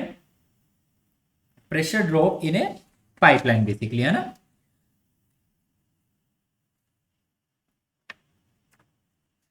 तो ये है हमारा इस पेपर का क्वेश्चन नंबर 9 बेसिकली। तो जब प्रेशर ड्रॉप की आप बात करते हो पाइपलाइन में, तो आप कौन सी इक्वेशन बेसिकली याद करते हो? Darcy equation. डार्सी इक्वेशन जो है या डार्सी लॉ आप बोल सकते हो, उसकी हम बात करते हैं जब हम पाइपलाइन में फ्लो की हम बात करते हैं। तो डार्सी इक्वेशन हम कैसे लिखते हैं? HF is equal to 4FL V² upon 2ZD। मतलब ये आपका हेड लॉस हो गया बेसिकली। इसको आप प्रेशर की फॉर्म में कन्वर्ट कर सकते हो, P is equal to ρGH। तो ये आपका बेसिकली हेड लॉस हो गया यहाँ पर H जो है। तो यहाँ पर आपका P बेसिकली जो आ जाएगा, मतलब ρG से आप सिंपली मल्टीप्लाई कर दो, है ना, बोथ साइड। तो ये टर्म आपकी डेल्टा मतलब P में कन्वर्ट हो जाएगी। So delta P pressure drop due to friction is equal to 4F into L into V² into rho upon 2D। ये आपका हो गया डार्सी इक्वेशन, हमने चेंज कर दिया प्रेशर की फॉर्म में, ठीक है। सो ये हो गया प्रेशर ड्रॉप। ओके, नाउ इन्होंने क्या पूछा? Pressure drop in pipeline system is influenced by, मतलब किससे रिलेटेड है? तो ऑप्शन देखिए, पहला option pipeline roughness, length, diameter and flow rate. So देखिए आपका जो प्रेशर ड्रॉप है बेसिकली, प्रेशर ड्रॉप एक चीज आपको दिख रहा है यहाँ पर कि लेंथ पे डिपेंड कर रहा है, ठीक है, is directly proportional to length. Diameter पे डिपेंड कर रहा है inversely basically. Flow rate velocity पे डिपेंड कर रहा है, मतलब वेलोसिटी और क्यू आप बोल सकते हो, वेलोसिटी और क्यू आ गया यहाँ पर आपका। सो फ्लो रेट पे भी डिपेंड कर रहा है, डायमीटर पे डिपेंड कर रहा है, लेंथ पे भी डिपेंड कर रहा है। ओके, नाउ अभी यहाँ पर लिख रहा है बेसिकली ये पाइप रफनेस। तो यहाँ पर जो एफ है ना बेसिकली, एफ है friction, fanning friction factor. It is basically fanning friction factor. So fanning friction factor जो है वो आप लिख सकते हो, F is function of Reynold number into epsilon upon D. So ये यहां पर बेसिकली आप देख सकते हो कि जो रफनेस है पाइप का, उस पर डिपेंड करता है fanning friction factor. That means आपका प्रेशर ड्रॉप भी उस पर डिपेंड करेगा। सो इन सारी टर्म पे डिपेंड कर रहा है, ठीक है। इसके अलावा भी किसी टर्म पे डिपेंड कर रहा है, लेंथ लिखा है, डायमीटर लिखा है, फ्लो रेट लिखा है। तो सारी चीजें इन्होंने लिख दी है बेसिकली। नाउ अब ऑप्शन देखिए, ये मेरा पहला ऑप्शन करेक्ट हो गया, बाकी ऑप्शन देख लेते हैं। फ्लूइड टेम्परेचर एंड डेंसिटी, तो डेंसिटी पे डिपेंड कर रहा है लेकिन फ्लूइड टेम्परेचर पे डिपेंड नहीं कर रहा है। Ambient atmospheric pressure, atmospheric pressure पे डिपेंड नहीं कर रहा है। ग्रेविटेशनल एक्सेलरेशन ओनली ए पे डिपेंड कर रहा है क्या? जी तो इवन हमारा कट ही हो गया बेसिकली, तो जी पे भी डिपेंड नहीं कर रहा।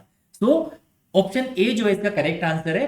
प्रेशर ड्रॉप जो है इन्हें पाइपलाइन सिस्टम जो है वो डिपेंड करेगा pipe roughness, length, diameter and flow rate. Correct है। नाउ नेक्स्ट क्वेश्चन देखते हैं। नेक्स्ट क्वेश्चन बेसिकली हमारा है in question number 10, in a fluid at rest. तो एक फ्लूइड जो है अगर वो रेस्ट पे है, तो उस केस में बेसिकली द प्रेशर हमें देखना है कि pressure at any given point जो है प्रेशर की, मतलब आप बोल सकते हो कि एक कंडीशन इसने पूछी है। सो ऑप्शन से हमें इसे देखना पड़ेगा, या ओके ऑप्शन से पहले हम एक चीज डिस्कस करते हैं। जब फ्लूइड स्टैटिक में हम डिस्कस करते हैं कि फ्लूइड जब रेस्ट में है तो प्रेशर से रिलेटेड कौन सा हम बेसिकली लॉ पढ़ते हैं? पास्कल लॉ हम पढ़ते हैं। सो बेसिकली पास्कल लॉ में क्या बोलता है कि आपका लाइक कोई फ्लूइड है किसी पर्टिकुलर पॉइंट पे, अगर उस पर आप प्रेशर देखो in each and every direction तो वो सेम रहता है। ओके, मैं अगर इस दूसरे पॉइंट पे आ जाऊं यहां पर, तो क्या प्रेशर इस पॉइंट में, इसको मैं पॉइंट 1 बोल दूं, इसको मैं पॉइंट 2 बोल दूं, क्या इन दोनों पॉइंट पे प्रेशर मेरा सेम रहेगा? नहीं, प्रेशर सेम नहीं रहेगा। बट उस एक पर्टिकुलर पॉइंट पे अगर मैं देखूं सभी डायरेक्शन से, तो वहां पर प्रेशर जो है वो सेम रहेगा। मतलब इंडिविजुअली अगर मैं पॉइंट 1 पे बात करूं, सभी डायरेक्शन का मतलब क्या हो गया? लाइक मेरी ये एक्स डायरेक्शन होगी, ये वाई डायरेक्शन होगी, ये मेरी जेड डायरेक्शन होगी। सो एक्स वाई जेड डायरेक्शन में एक पर्टिकुलर पॉइंट पे जो मेरा प्रेशर है वो सेम रहेगा, ना कि डिफरेंट डिफरेंट पॉइंट पे जो है प्रेशर सारी डायरेक्शन में सेम रहेगा। वो इनकरेक्ट हो जाएगा, ठीक है। सो बेसिकली अब हम आंसर की हम बात करते हैं। तो आंसर बेसिकली इसका हो जाएगा, ओके यहां पर आप लिख भी सकते हो कि पास्कल लॉ से हम क्या लिखते हैं। लाइक मैं अगर इस पॉइंट 1 पे बात कर रहा हूं, है ना, तो पॉइंट 1 पे इन एक्स डायरेक्शन, इन वाई डायरेक्शन और इन जेड डायरेक्शन जो मेरा प्रेशर रहेगा वो सेम आने वाला है। सेम चीज आप सेपरेटली पॉइंट 2 के लिए लिख सकते हो। मींस पास्कल लॉ ये बोलता है कि प्रेशर जो है वो इंडिपेंडेंट ऑफ डायरेक्शन है एक पर्टिकुलर पॉइंट के लिए, ठीक है। सो डिपेंड ऑन फ्लो रेट पे डिपेंड करेगा, ये चीज हम नहीं बोल रहे हैं।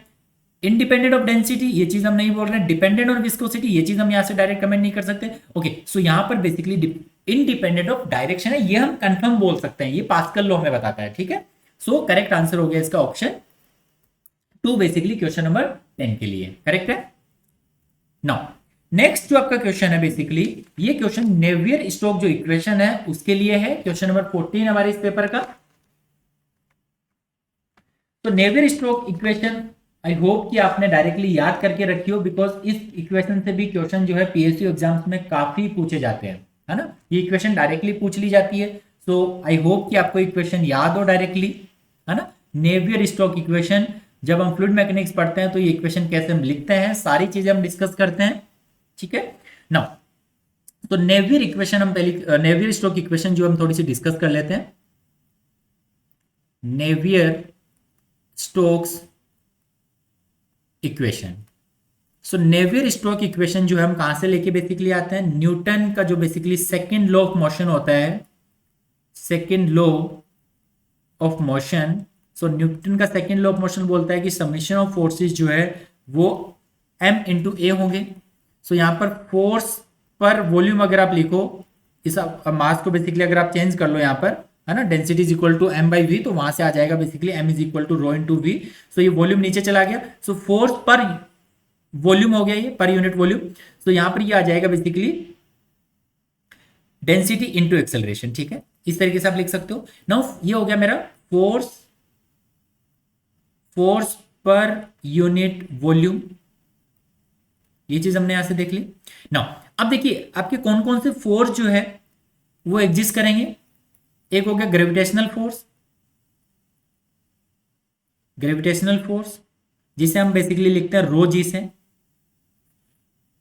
देन इसके बाद आता है pressure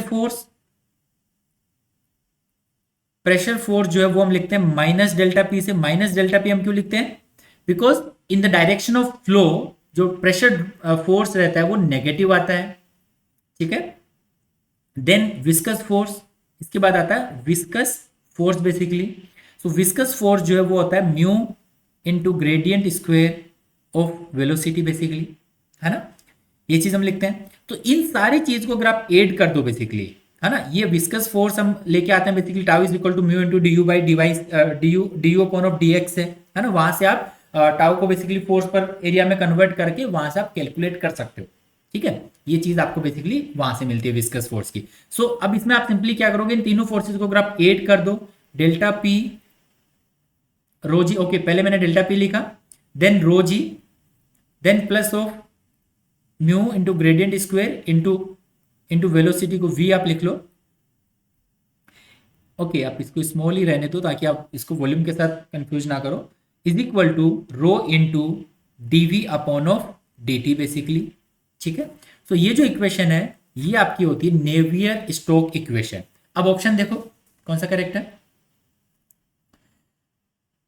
row into D V by D T, ठीक है, rho into D V by D T is equal to minus delta P या gradient P plus mu into gradient square V plus rho G. तो ये सारी टर्म होगी आपकी यहां पर, ये बेसिकली प्रेशर फोर्स आ गया, ये बेसिकली आपका ग्रेविटी हो गया, ग्रेविटी फोर्सेस की हम बात कर रहे हैं, प्रेशर फोर्स, देन ये बेसिकली जो आपका वो हो गया विस्कस फोर्स, ठीक है। सिमिलरली अगर आप आंसर देखोगे यहां पर कि लाइक प्लस डेल्टा पी से भी तो कोई आंसर नहीं है, बट ओके उसमें इसने फिर विस्कस फोर्स को नेगेटिव कर दिया। सो करेक्ट आंसर जो है ऑप्शन 4 जो है इसका वो करेक्ट आंसर है, ठीक है। तो ये क्वेश्चन आप डायरेक्टली आंसर कर सकते हो अगर आपको नेवियर स्टोक्स इक्वेशन पता है, अदरवाइज आप इंडिविजुअली प्रेशर फोर्स आप मतलब कौन कौन से फोर्सेस एग्जिस्ट करते हैं वो आप बेसिकली सम करते हो तो आपको यहाँ पर मिल जाता है ना। ये सम बेसिकली हमने यहीं से लिखा है ना, यही इक्वेशन हमने देखिए आप हमने क्या किया, फोर्स पर यूनिट वॉल्यूम के फॉर्म में लिखा है ना। फिर हमने बेसिकली क्या किया, सेकेंड बेसिकली जो लॉ ऑफ मोशन है वहां से हमने F upon of volume is equal to हमने रो इंटू ए लिखा। इस साइड में लेफ्ट हैंड साइड में बेसिकली हमने ये फोर्सेस को ऐड किया, लेफ्ट हैंड साइड ये होगी मेरी, राइट हैंड साइड देखिए आपकी रो है डेंसिटी, यहाँ पर एक्सेलरेशन को आपने क्या लिख दिया, डीवी बाई डी आप लिख सकते हो ना, चेंज इन बेसिकली जो है वेलोसिटी पर टाइम जो है वही आपका एक्सेलरेशन रहता है। तो यहां से ही बेसिकली ये राइट हैंड साइड होगी इसकी, ये वाली राइट हैंड साइड होगी, यहीं से बेसिकली हमने ये नेवियर स्टोक्स इक्वेशन जो है वो हमने यहाँ पर डिराइव किया है इसका फॉर्मूला बेसिकली, ठीक है। सो ये हो गया क्वेश्चन नंबर 14। नाउ नेक्स्ट देखते हैं, नेक्स्ट क्वेश्चन हमारा है क्वेश्चन नंबर 15, डार्सी इक्वेशन पे ही बेस्ड ये क्वेश्चन आ गया। डार्सी पे ऑलरेडी हमने क्वेश्चन किया है, डार्सी फॉर्मूला पे बेस्ड प्रेशर से रिलेटेड क्वेश्चन इन्होंने पूछा था। सो क्वेश्चन नंबर 15 हमारे इस पेपर का ये फ्लूइड मैकेनिक्स का क्वेश्चन है। तो आप बोल सकते हो कि डार्सी इक्वेशन पे एक और क्वेश्चन आपको मिल गया कि Darcy equation relate the head loss due to friction in pipe. तो हेड लॉस से तो हमने स्टार्ट किया था डार्सी इक्वेशन का फॉर्मूला, वहां हम प्रेशर की बात कर रहे थे, यहाँ इसने हेड लॉस पूछ लिया।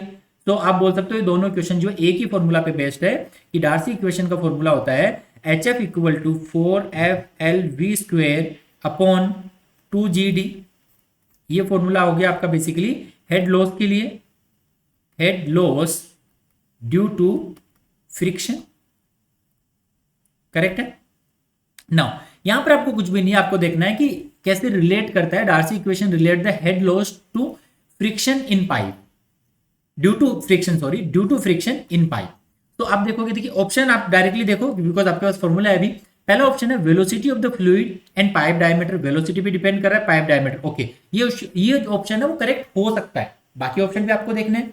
नो, बिकॉज कभी कभी क्या होता है कि आपको ऐसे ऑप्शन दिए जाते हैं कि लाइक वो करेक्ट है, आप उसको इनकरेक्ट नहीं बता पा रहे हो, बट कुछ ऑप्शन उसमें से आप उस केस में आपको क्या चूज करना होता है कि मोस्ट रियलिस्टिक आंसर कौन सा हो सकता है ना, जिसमें ज्यादा ऑप्शन होंगे, जो ज्यादा करेक्ट होने के चांसेस है कि ओके अगर इसमें मैं एक और पैरामीटर ऐड कर देता हूं, आप उसको अगर उस पर भी डिपेंड कर रहा है आपका फ्रिक्शन फैक्टर, तो आपको वो चूज करना है। फिर लाइक सेकंड ऑप्शन देखिए, इसमें क्या किया इसने, वेलोसिटी हेड रखा। ओके, वेलोसिटी हेड क्या होता है बेसिकली, वेलोसिटी हेड होगा ये v² by 2g जो मेरा रहेगा, this is basically velocity head. तो v² अपॉन 2g, तो वेलोसिटी हेड पे बेसिकली डिपेंड कर रहा है, पाइप लेंथ पे डिपेंड कर रहा है, फ्रिक्शन फैक्टर पे भी डिपेंड कर रहा है, एफ पेनिक फ्रिक्शन फैक्टर है ना। तो यहां पर आप देख सकते हो कि इसमें सारे, अगेन इसमें भी ऑप्शन करेक्ट है सारे के सारे। तो ये आप इस 1 और 2 को अगर कंपेयर करोगे तो आपको क्या करना है, ऑप्शन 2 को चूज करना है। बाकी देखते हैं ऑप्शन था रेनॉल्ड नंबर एंड विस्कोसिटी। तो विस्कोसिटी की तो हम बात नहीं कर रहे हैं, okay, and the viscosity of the fluid, okay, Reynold number पे अगर डिपेंड कर रहा है तो वहां से विस्कोसिटी आ जाती है, ठीक है। तो यहां पर ये ऑप्शन से ज्यादा बेसिकली मेरा करेक्ट ऑप्शन कौन सा है, ऑप्शन सेकंड। फोर्थ देखिए, ऑप्शन 1 एंड 2 में से तो सेकंड बेस्ट ऑप्शन हो गया। फ्लोरेट एंड पाइप लेंथ, तो फ्लोरेट एंड पाइप लेंथ पे तो ओनली 2 पैरामीटर पे डिपेंड नहीं कर रहा है ना, फ्लोरेट आप ला सकते हो क्यू से, पाइप लेंथ एल हो गया, तो ये भी ऑप्शन मतलब, बट इसमें इससे ज्यादा जो सबसे ज्यादा जो करेक्ट आंसर है बेसिकली वो कौन सा है, मेरा सेकंड ऑप्शन है। ये क्वेश्चन और मतलब आंसर और रियलिस्टिक होता है अगर इसमें सारे ऑप्शन लाइक ऐड कर देता, बिकॉज डायमीटर बाकी में दिया बट इसमें ऐड नहीं किया, तो यहां पर ये पाइप डायमीटर भी ऐड कर सकता था, समझ रहे हो, पाइप डायमीटर को भी ये ऐड कर सकता था। तो उस केस में आप देख सकते हो कि सारे जो पैरामीटर डिपेंड कर रहे हैं वो यहां पर इसने लिख दिए, ठीक है। तो इजी क्वेश्चन था, अगेन डार्सी इक्वेशन से आप ये बोल सकते हो कि मेरे 2 क्वेश्चन पेपर में पूछे गए हैं। नाउ नेक्स्ट देखिए, क्वेश्चन नंबर 24 हमारा है मतलब फ्लूइड मैकेनिक्स में टोटल 8 क्वेश्चन पूछे गए थे, इस पेपर का 24th क्वेश्चन ये है, ठीक है। सो ये क्वेश्चन जो है बेसिकली वो न्यूटोनियन फ्लूइड पे है, बड़ा बेसिक। हम न्यूटोनियन फ्लूइड से आप बोल सकते हो कि फ्लूइड प्रॉपर्टीज हम स्टार्ट करते हैं और सबसे पहले हम न्यूटोनियन फ्लूइड ही फॉर्मूला पढ़ते हैं फ्लूइड मैकेनिक्स में, है ना। तो न्यूटोनियन फ्लूइड बेसिकली जो है उस पर ये क्वेश्चन पूछा गया है। ऑप्शन अगर हम देखें तो ऑप्शन में कुछ इस तरीके से पूछा है, ए fluid with viscosity decreases with shear rate. तो जो विस्कोसिटी, जिसे हम अपेरेंट विस्कोसिटी बेसिकली हम बोलते हैं, with shear rate, shear rate हमारा बेसिकली क्या होता है, du/dy। सो अपेरेंट विस्कोसिटी का फॉर्मूला लिख सकते हो, तो उस केस में आप चेक कर सकते हो कि कौन सा आंसर इसमें से करेक्ट है। सेकंड ऑप्शन देखिए, वो बोल रहा है behave N elastic solid. So A fluid that behaves N elastic solid, okay, तो इसमें तो हम ये फॉर्मूला की जरूरत नहीं पड़ेगी, हम डायरेक्टली बोल सकते हैं ये बेसिकली मेरा हो गया visco elastic fluid. Visco elastic fluid जो होते हैं वो बिहेव करते हैं as an elastic solid under stress. Basically जब आप स्ट्रेस अप्लाई करते हो तो वो विस्को इलास्टिक फ्लूइड होते हैं जो इलास्टिक सॉलिड की तरह बिहेव करते हैं, ठीक है। नेक्स्ट देखिए, ए fluid with viscosity stage constant with shear rate. ये तो आपका आगे न्यूटोनियन फ्लूइड मैं कंप्लीट आपको बताऊंगा डिटेल में। तो बट न्यूटोनियन फ्लूइड वो फ्लूइड होता है जहां पर आपका बेसिकली जो विस्कोसिटी होता है वो शियर रेट चेंज करने के साथ चेंज नहीं होता है, विस्कोसिटी बेसिकली कांस्टेंट रहता है, अपेरेंट विस्कोसिटी, है ना। तो वो आपका हो गया न्यूटोनियन फ्लूइड, करेक्ट है। वो तो ऑप्शन थर्ड इसका करेक्ट है, हम डिस्कस करेंगे 1 by 1 सारे ऑप्शन अभी। ए fluid with viscosity increases with shear rate. तो यहाँ पर डायरेक्टली देखिए, अगर आपको याद है तो आप बोल सकते हो कि मेरा विस्कोसिटी जो है डिक्रीज हो रहा है शियर रेट चेंज होने के साथ में, तो वो बेसिकली मेरा सूडोप्लास्टिक फ्लूइड होता है, सूडोप्लास्टिक। इसका अपोजिट है विस्कोसिटी अगर इंक्रीज हो रहा है विद शियर रेट बेसिकली, तो ये मेरा डायलेटेंट फ्लूइड हो जाएगा, डायलेटेंट फ्लूइड, और ये मेरा न्यूटोनियन फ्लूइड हो गया, तो आप आंसर कर सकते हो डायरेक्टली अगर आपकी कंसेप्ट क्लियर है, अदरवाइज आप अपेरेंट विस्कोसिटी का फॉर्मूला लिखो, वहां पर एन की डिफरेंट डिफरेंट वैल्यू होती है for pseudoplastic, for Newtonian, for dilatant, वहां से आप जो है आंसर बेसिकली कमेंट कर सकते हो। सो नेक्स्ट स्लाइड में हम देखते हैं कि tau is equal to mu into D U upon D Y basically.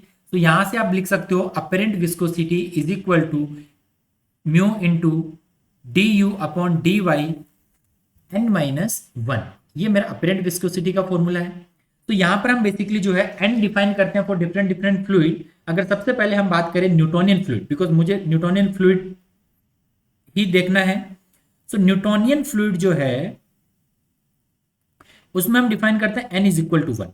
तो N is equal to one के लिए क्या हो जाएगा, ये एन जब आप इसमें वन पुट करोगे तो ये बेसिकली जीरो, तो किसी टाइम की पावर जीरो जो बेसिकली वन आ जाएगा, मींस अपेरेंट विस्कोसिटी कांस्टेंट है, मींस डायरेक्टली विस्कोसिटी के इक्वल रहेगी, एन पे डिपेंड नहीं कर रही है, which is constant. Correct. So Newtonian fluid मेरा वो फ्लूइड हो गया जहां पर अपेरेंट विस्कोसिटी शियर रेट पे डिपेंड नहीं कर रही है। Del U upon del Y basically मेरा क्या हो गया, यहां पर शियर रेट हो गया। करेक्ट है। सो इस तरीके से आप रिलेट कर सकते हो सारे ऑप्शन को। तो इजीली आप देखिए सारे ऑप्शन जो है, ऑप्शन थर्ड को छोड़ के आप रिजेक्ट कर पाओगे ऑप्शन रिमेनिंग जो ऑप्शन है। न्यूटोनियन फ्लूइड के बाद हम लिखते हैं डाइलेटेंट फ्लूइड। डाइलेटेंट फ्लूइड जो है मेरा बेसिकली, ओके सॉरी डाइलेटेंट है ना, डाइलेटेंट फ्लूइड जो है उसमें जो एन है बेसिकली वो ग्रेटर देन वन होता है। सो ग्रेटर देन वन इसमें पुट करो, अपेरेंट विस्कोसिटी जो है वो हो जाएगी mu into D U upon D Y. So N अगर एक से बड़ा है, एन अगर एक से बड़ा है, उसमें से एक माइनस करोगे तो स्टिल ये पॉजिटिव वैल्यू मिलने वाली है ना, ये पॉजिटिव वैल्यू मिलेगी। मीन्स आप बोल सकते हो कि आप जब इस वैल्यू को बढ़ाओगे, शेयर रेट को जब बढ़ाओगे तो अपेरेंट विस्कोसिटी क्या होगा, इंक्रीज होगा। तो ये ऑप्शन आई थॉट लास्ट वाला था कि विस्कोसिटी जो है अपेरेंट विस्कोसिटी वो बेसिकली मेरा इंक्रीज होता है शियर रेट को इंक्रीज करने के साथ। तो ये हो गया मेरा डाइलेटेंट फ्लूइड बेसिकली। करेक्ट है। नाउ इसके बाद हम देखते हैं सूडोप्लास्टिक। सूडोप्लास्टिक फ्लूइड जो है, सूडोप्लास्टिक फ्लूइड के लिए लिखते हैं N is less than one. इस केस में अपेरेंट विस्कोसिटी क्या आ जाएगा basically, viscosity into D U upon D Y. ये value N less than one है, इसमें से माइनस वन करोगे तो ये वैल्यू जो है नेगेटिव ही आएगी बेसिकली। तो यहाँ पर मैं माइनस भी लिख देता हूँ, है ना, नेगेटिव आएगी। मीन्स कि जब आप ये डी, इसको आप ऐसे भी लिख सकते हो, apparent viscosity is equal to viscosity upon D U upon D Y. तो यहां से पता चल रहा है कि इस वैल्यू को अगर आपने बढ़ाया तो ये वैल्यू जो है डिक्रीज होगा। मीन्स ऑप्शन फर्स्ट ऑप्शन था, है ना, विस्कोसिटी डिक्रीज होगा विथ शियर रेट बेसिकली, है ना। तो देखिए विस्कोसिटी का जो रिलेशन है वो अपेरेंट विस्कोसिटी का ही हम देखते हैं ना। आप बोलोगे नहीं डायरेक्टली विस्कोसिटी को आप क्यों नहीं चेंज कर रहे हो ना, अपेरेंट विस्कोसिटी के लिए ही ये चीज हम पढ़ते हैं, तो बाय डिफॉल्ट आपको वो चीज देखनी है ना। तो ऑप्शन जो है थर्ड ऑप्शन यहाँ पर इसका करेक्ट आंसर हो गया। ओके, नाउ नेक्स्ट देखते हैं question number 56। Again fluid mechanics का ये क्वेश्चन है, बाउंड्री लेयर सेपरेशन से रिलेटेड ये क्वेश्चन है। ये बहुत इंपॉर्टेंट टॉपिक है। बाउंड्री लेयर हो गया, डिग्री ऑफ फ्रीडम हो गया, है ना। यहां से बहुत फ्रिक्वेंटली आप देखोगे कि क्वेश्चन जो है पूछे जाते हैं पीएसयूज एग्जाम में, तो वो चीज आपको ध्यान रखनी है। इससे लाइक जब भी ये पर्टिकुलर कोई क्वेश्चन आता है इस टॉपिक से तो उसके सारे जो कंसेप्ट आपको क्लियर कर लेने हैं, है ना। इसमें बहुत सारी टर्मिनोलॉजी आपको देखने को मिलेगी कि एडवर्स प्रेशर ग्रेडियंट हो गया, है ना, रेनॉल्ड नंबर हो गया बेसिकली बाउंड्री लेयर सेपरेशन के लिए, फ्लूइड जो है वो विस्कस रहेगा या टर्बुलेंट रहेगा, ये चीज एक हो गई, है ना। तो इस तरीके से आप सारी चीजें जो है क्लियर कर सकते हो। तो हम देखते हैं पहले तो बाउंड्री लेयर सेपरेशन के लिए कौन कौन सी कंडीशंस होती है। बाउंड्री लेयर सेपरेशन, सो इसकी कंडीशंस अगर हम देखें, सो बाउंड्री लेयर सेपरेशन के लिए हमारी पहली कंडीशन होती है कि रेनॉल्ड नंबर जो है वो हाई रहता है। High Reynold number, Reynold number जो है हाई होता है। अभी रेनॉल्ड नंबर आपका बेसिकली जो है inertia force upon viscous force रहता है ना, तभी आपका बाउंड्री लेयर सेपरेशन फॉर्म होगा ना, inertia force upon viscous, viscous, है ना। तो यहां पर देखिए अभी ये हो गया। सेकंड कंडीशन देखिए, सेकंड कंडीशन इसकी होती है एडवर्स, है ना, एडवर्स प्रेशर ग्रेडियंट। देखिए प्रेशर ग्रेडियंट जो है वो आपको पता है कि नेगेटिव आता है in the flow direction, because fluid जो फ्लो करता है वो हाई प्रेशर से लो प्रेशर करता है। एडवर्स हो गया मतलब अपोजिट हो गया, है ना, मतलब उस केस में आप क्या कर रहे हो, अपोजिट, लो प्रेशर से हाई प्रेशर की तरफ आप जा रहे हो। उस तरीके का एग्जांपल भी हम डिस्कस कर लेंगे यहाँ पर बेसिकली, है ना। तो ये हो गया एडवर्स मतलब opposite basically. Pressure gradient negative होता है, एडवर्स प्रेशर ग्रेडियंट अगर आप देखोगे तो वो पॉजिटिव हो जाएगा, ठीक है। और आई थॉट यही आपका आंसर है बेसिकली, है ना, adverse pressure gradient reverse flow, ठीक है। सो यहां से देखिए, अगर हम बात करें प्रेशर ग्रेडियंट की, सो प्रेशर ग्रेडियंट, अगर नॉर्मल फ्लो की मैं बात करता तो प्रेशर ग्रेडियंट जो है वो मेरा delta P by del X जो है वो नेगेटिव आता। बट मैं अगर एडवर्स प्रेशर ग्रेडियंट की मैं बात करूं, है ना, बिकॉज प्रेशर ग्रेडियंट जो आपका नेगेटिव होता है always in a fluid direction, but adverse pressure gradient जो है, एडवर्स प्रेशर ग्रेडियंट, ये टाइम जो है del P upon of del X greater than zero आ जाएगा, ठीक है। मतलब इसमें जब आप लिखते हो ना ये चीज, मतलब like P2 minus of P1 upon of X2 minus of X1, वहीं से आएगी ये टाइम।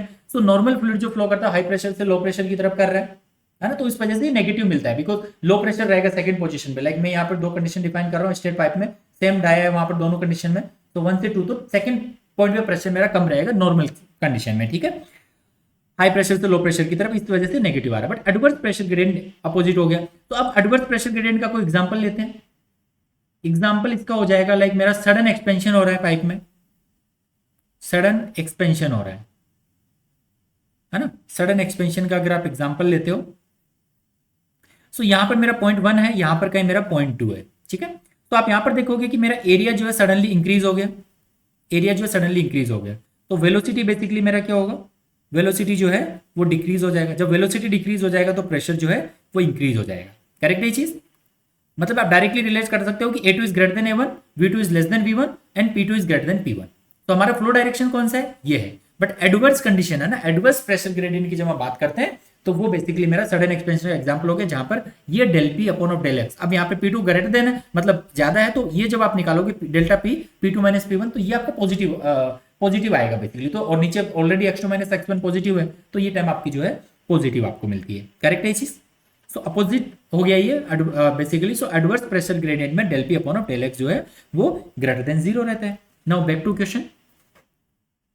तो पहला ऑप्शन देखिए, pressure gradient reverse flow, boundary layer separation occur कब होता है, जब एडवर्स प्रेशर ग्रेडियंट हो। तो एडवर्स प्रेशर ग्रेडियंट हमारा यहाँ पर करेक्ट आंसर हो गया, ठीक है। नाउ नेक्स्ट देखते हैं, fluid velocity exceed speed of sound. तो यहाँ पर बाउंड्री लेयर सेपरेशन से तो रिलेटेड नहीं है, बिकॉज फ्लूइड वेलोसिटी अगर एक्सीड कर रही है साउंड को, तो ये तो मैक नंबर की बात कर रहा है ये, ठीक है।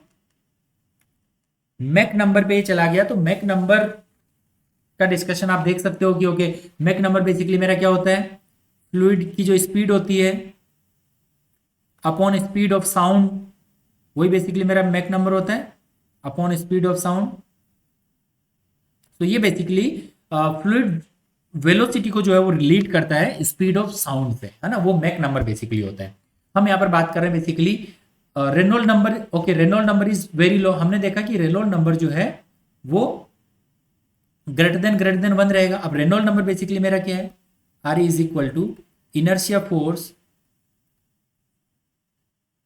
अपॉन विस्कस फोर्स, ठीक है, is greater than 1 basically. Viscous force कम रहेगा तब ये वैल्यू जो आपकी ग्रेटर देन 1 आएगी, ठीक है। मीन्स फॉर हाई विस्कस के लिए बेसिकली जो है यहां पर आप बोलोगे कि वैल्यू जो है कम मिलने वाली है आपकी, बट ग्रेटर है तो ये लेस वैल्यू के लिए। यहां पर क्या इसमें ऑप्शन थर्ड जो दिया हाईली विस्कस, तो हाईली विस्कस के लिए नहीं होगा ना। हाईली विस्कस में अगर मैं ये वैल्यू ज्यादा आ गई तो वैल्यू कम आएगी, बट ये हमारा डिजायर्ड कंडीशन नहीं, हमारा ये कम रहेगी तो ये ज्यादा रहेगी, है ना। तो this is our desired condition, मतलब विस्कस फ्लो कम रहेगा, विस्कस फोर्सेस बेसिकली, तो मेरा रेनॉल्ड नंबर की वैल्यू जो है वो ज्यादा रहेगी, है ना, इनर्शिया फोर्स को ज्यादा होना पड़ेगा। सो रेनॉल्ड नंबर लो, तो Reynold number low basically, the Reynold number is very low. तो रेनॉल्ड नंबर लो नहीं रह रहा, रेनॉल्ड नंबर ज्यादा रह रहा है, ठीक है, बट विस्कस फ्लूइड जो वो हाईली विस्कस नहीं है। तो ये भी इनकरेक्ट हो गया, ये भी इनकरेक्ट हो गया, मैक नंबर ये वाला होगा नहीं। तो ऑप्शन 1 जो है वो मेरा करेक्ट आंसर हो गया, adverse pressure gradient reverse flow, ठीक है। नाउ नेक्स्ट क्वेश्चन देखते हैं, फ्लूइड मैकेनिक्स का ये क्वेश्चन हमारा question number 70, in dimensional analysis the Buckingham pi theory. तो अगेन ये भी फ्लूइड मैकेनिक्स का क्वेश्चन है। तो बकिंगम पाई थ्योरी हम बेसिकली फ्लूइड मैकेनिक्स में पढ़ते हैं, जिसमें बेसिकली हम मतलब एक्चुअली इस क्वेश्चन का अगर आप देखोगे आंसर, तो डायमेंशनलेस एनालिसिस जहां पर हम करते हैं वहीं पर बेसिकली हम बकिंगम पाई थ्योरी की बेसिकली हम बात करते हैं। ठीक है, तो एक तरीके से मैं बोलूंगा कि इसका जो आंसर है वो क्वेश्चन में ही मेंशन है कि Buckingham pi theory is related to dimensionless analysis basically. ठीक है, तो ये हमारा क्वेश्चन नंबर है 70। क्वेश्चन नंबर हमारा है ये 70 कि बकिंगम पाई थ्योरी जो है वो रिलेटेड होती है विद डायमेंशनलेस एनालिसिस। तो ऑप्शन देखते हैं, question number 70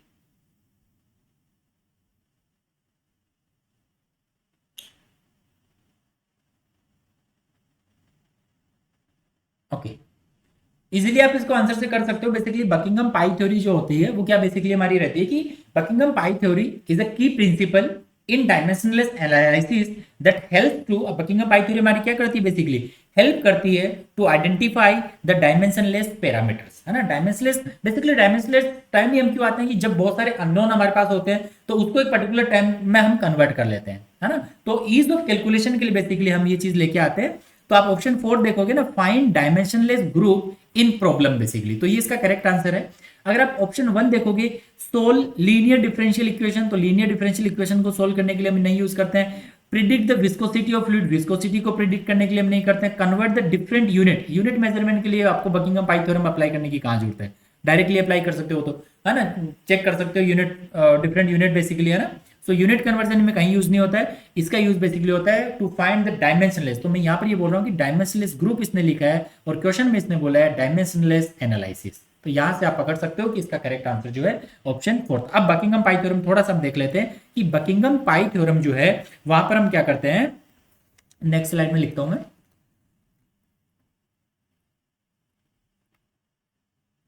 Buckingham pi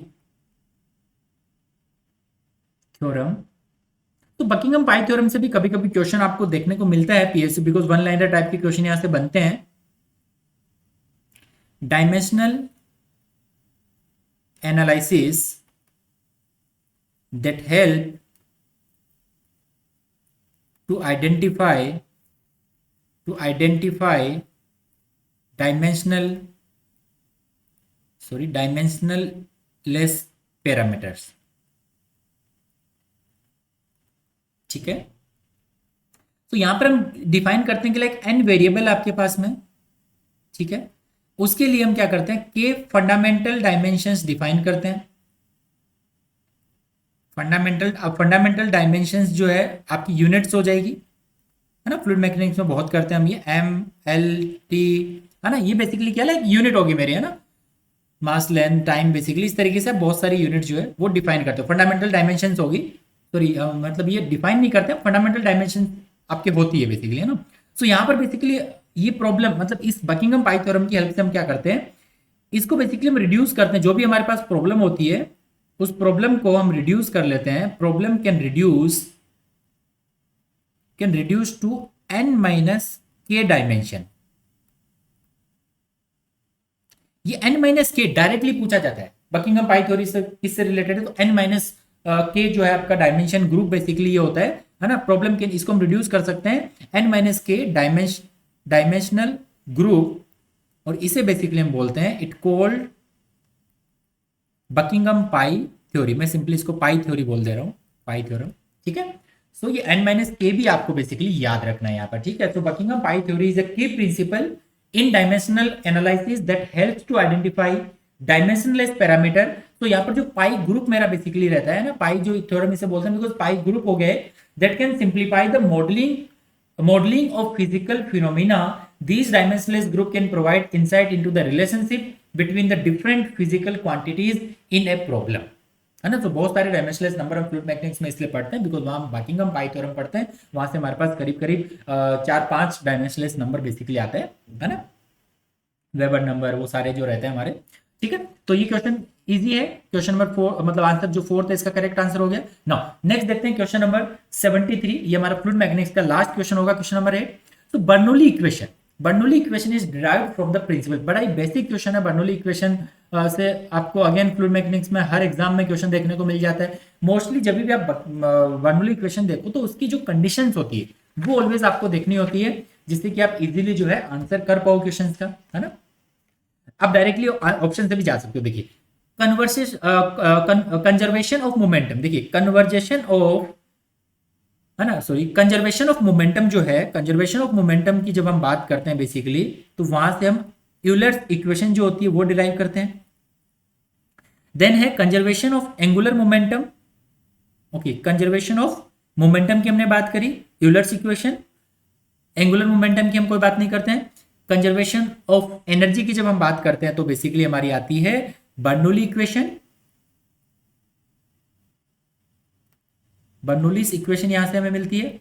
then conservation of mass की जब हम बात करते हैं तो ये सिंपल कंटिन्यूटी इक्वेशन जो होती है, कंटिन्यूटी इक्वेशन हमारी सिंपल, आप like a1 v1 is equal to a2 v2 करते हो तो वो आपकी कंटिन्यूटी इक्वेशन हो जाती है। सो ये ऑप्शन नहीं होगा, फर्स्ट नहीं होगा। कंजर्वेशन ऑफ एंगुलर मोमेंटम की हम बात नहीं करते हैं।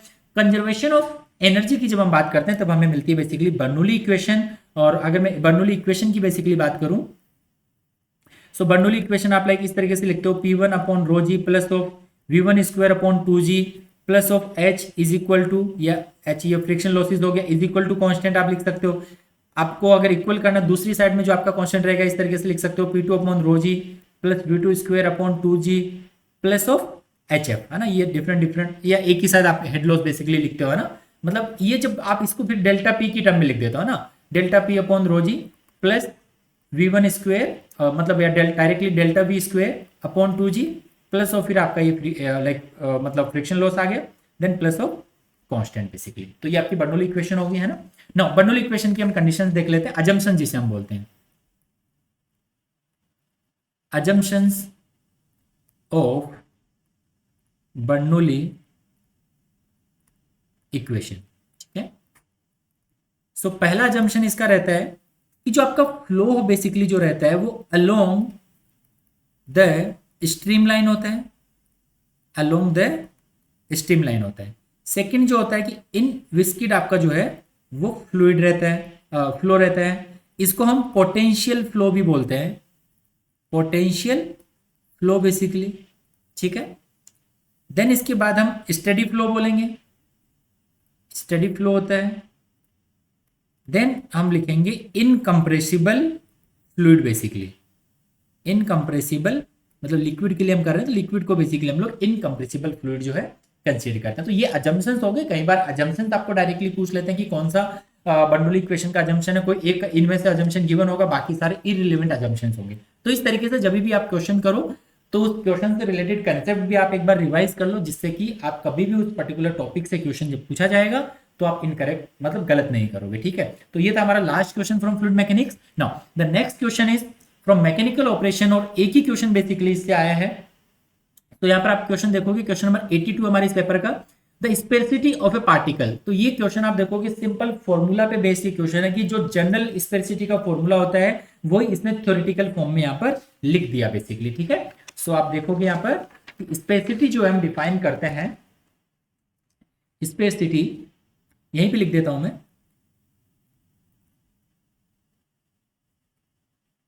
स्पेसिटी जिसे हम फाई एस से लिखते हैं, sphericity is equal to, sphericity is equal to surface area of sphere, S P जो मैं लिख रहा हूं surface area of sphere upon volume of sphere ई। ओके, स्फेयर यहां पर लिख देते हैं। तो न्यूमरेटर वाली जो टर्म है वो स्फेयर के लिए है, डिनोमिनेटर में सेम टर्म आती है specific area, S is the specific area upon upon volume of particle basically. इसको जब आप सोल्व करते हो बेसिकली तो आपको मिलता है 6 upon of DP into volume upon specific area of particle.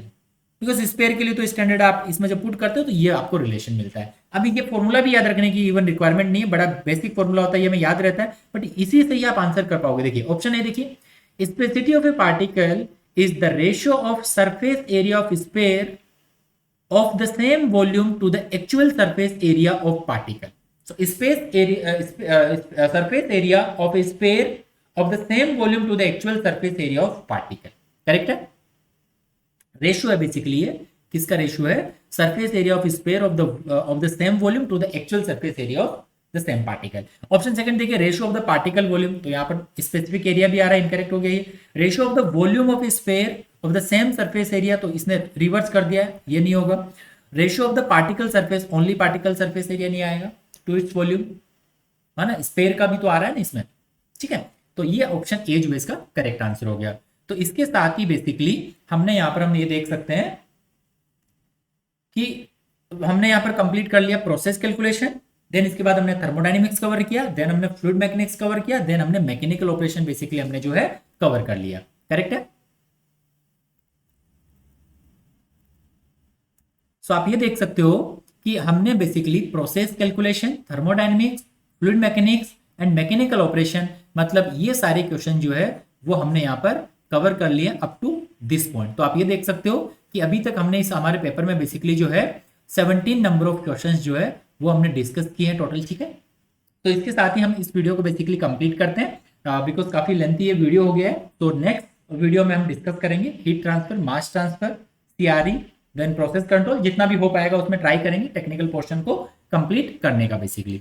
Okay guys, तो आई होप अच्छा रहा होगा डिस्कशन, किसी भी क्वेश्चन में आपका डाउट बेसिकली नहीं रहा होगा. ठीक है, तो इसके साथ ही कंप्लीट करते हैं इस वीडियो को.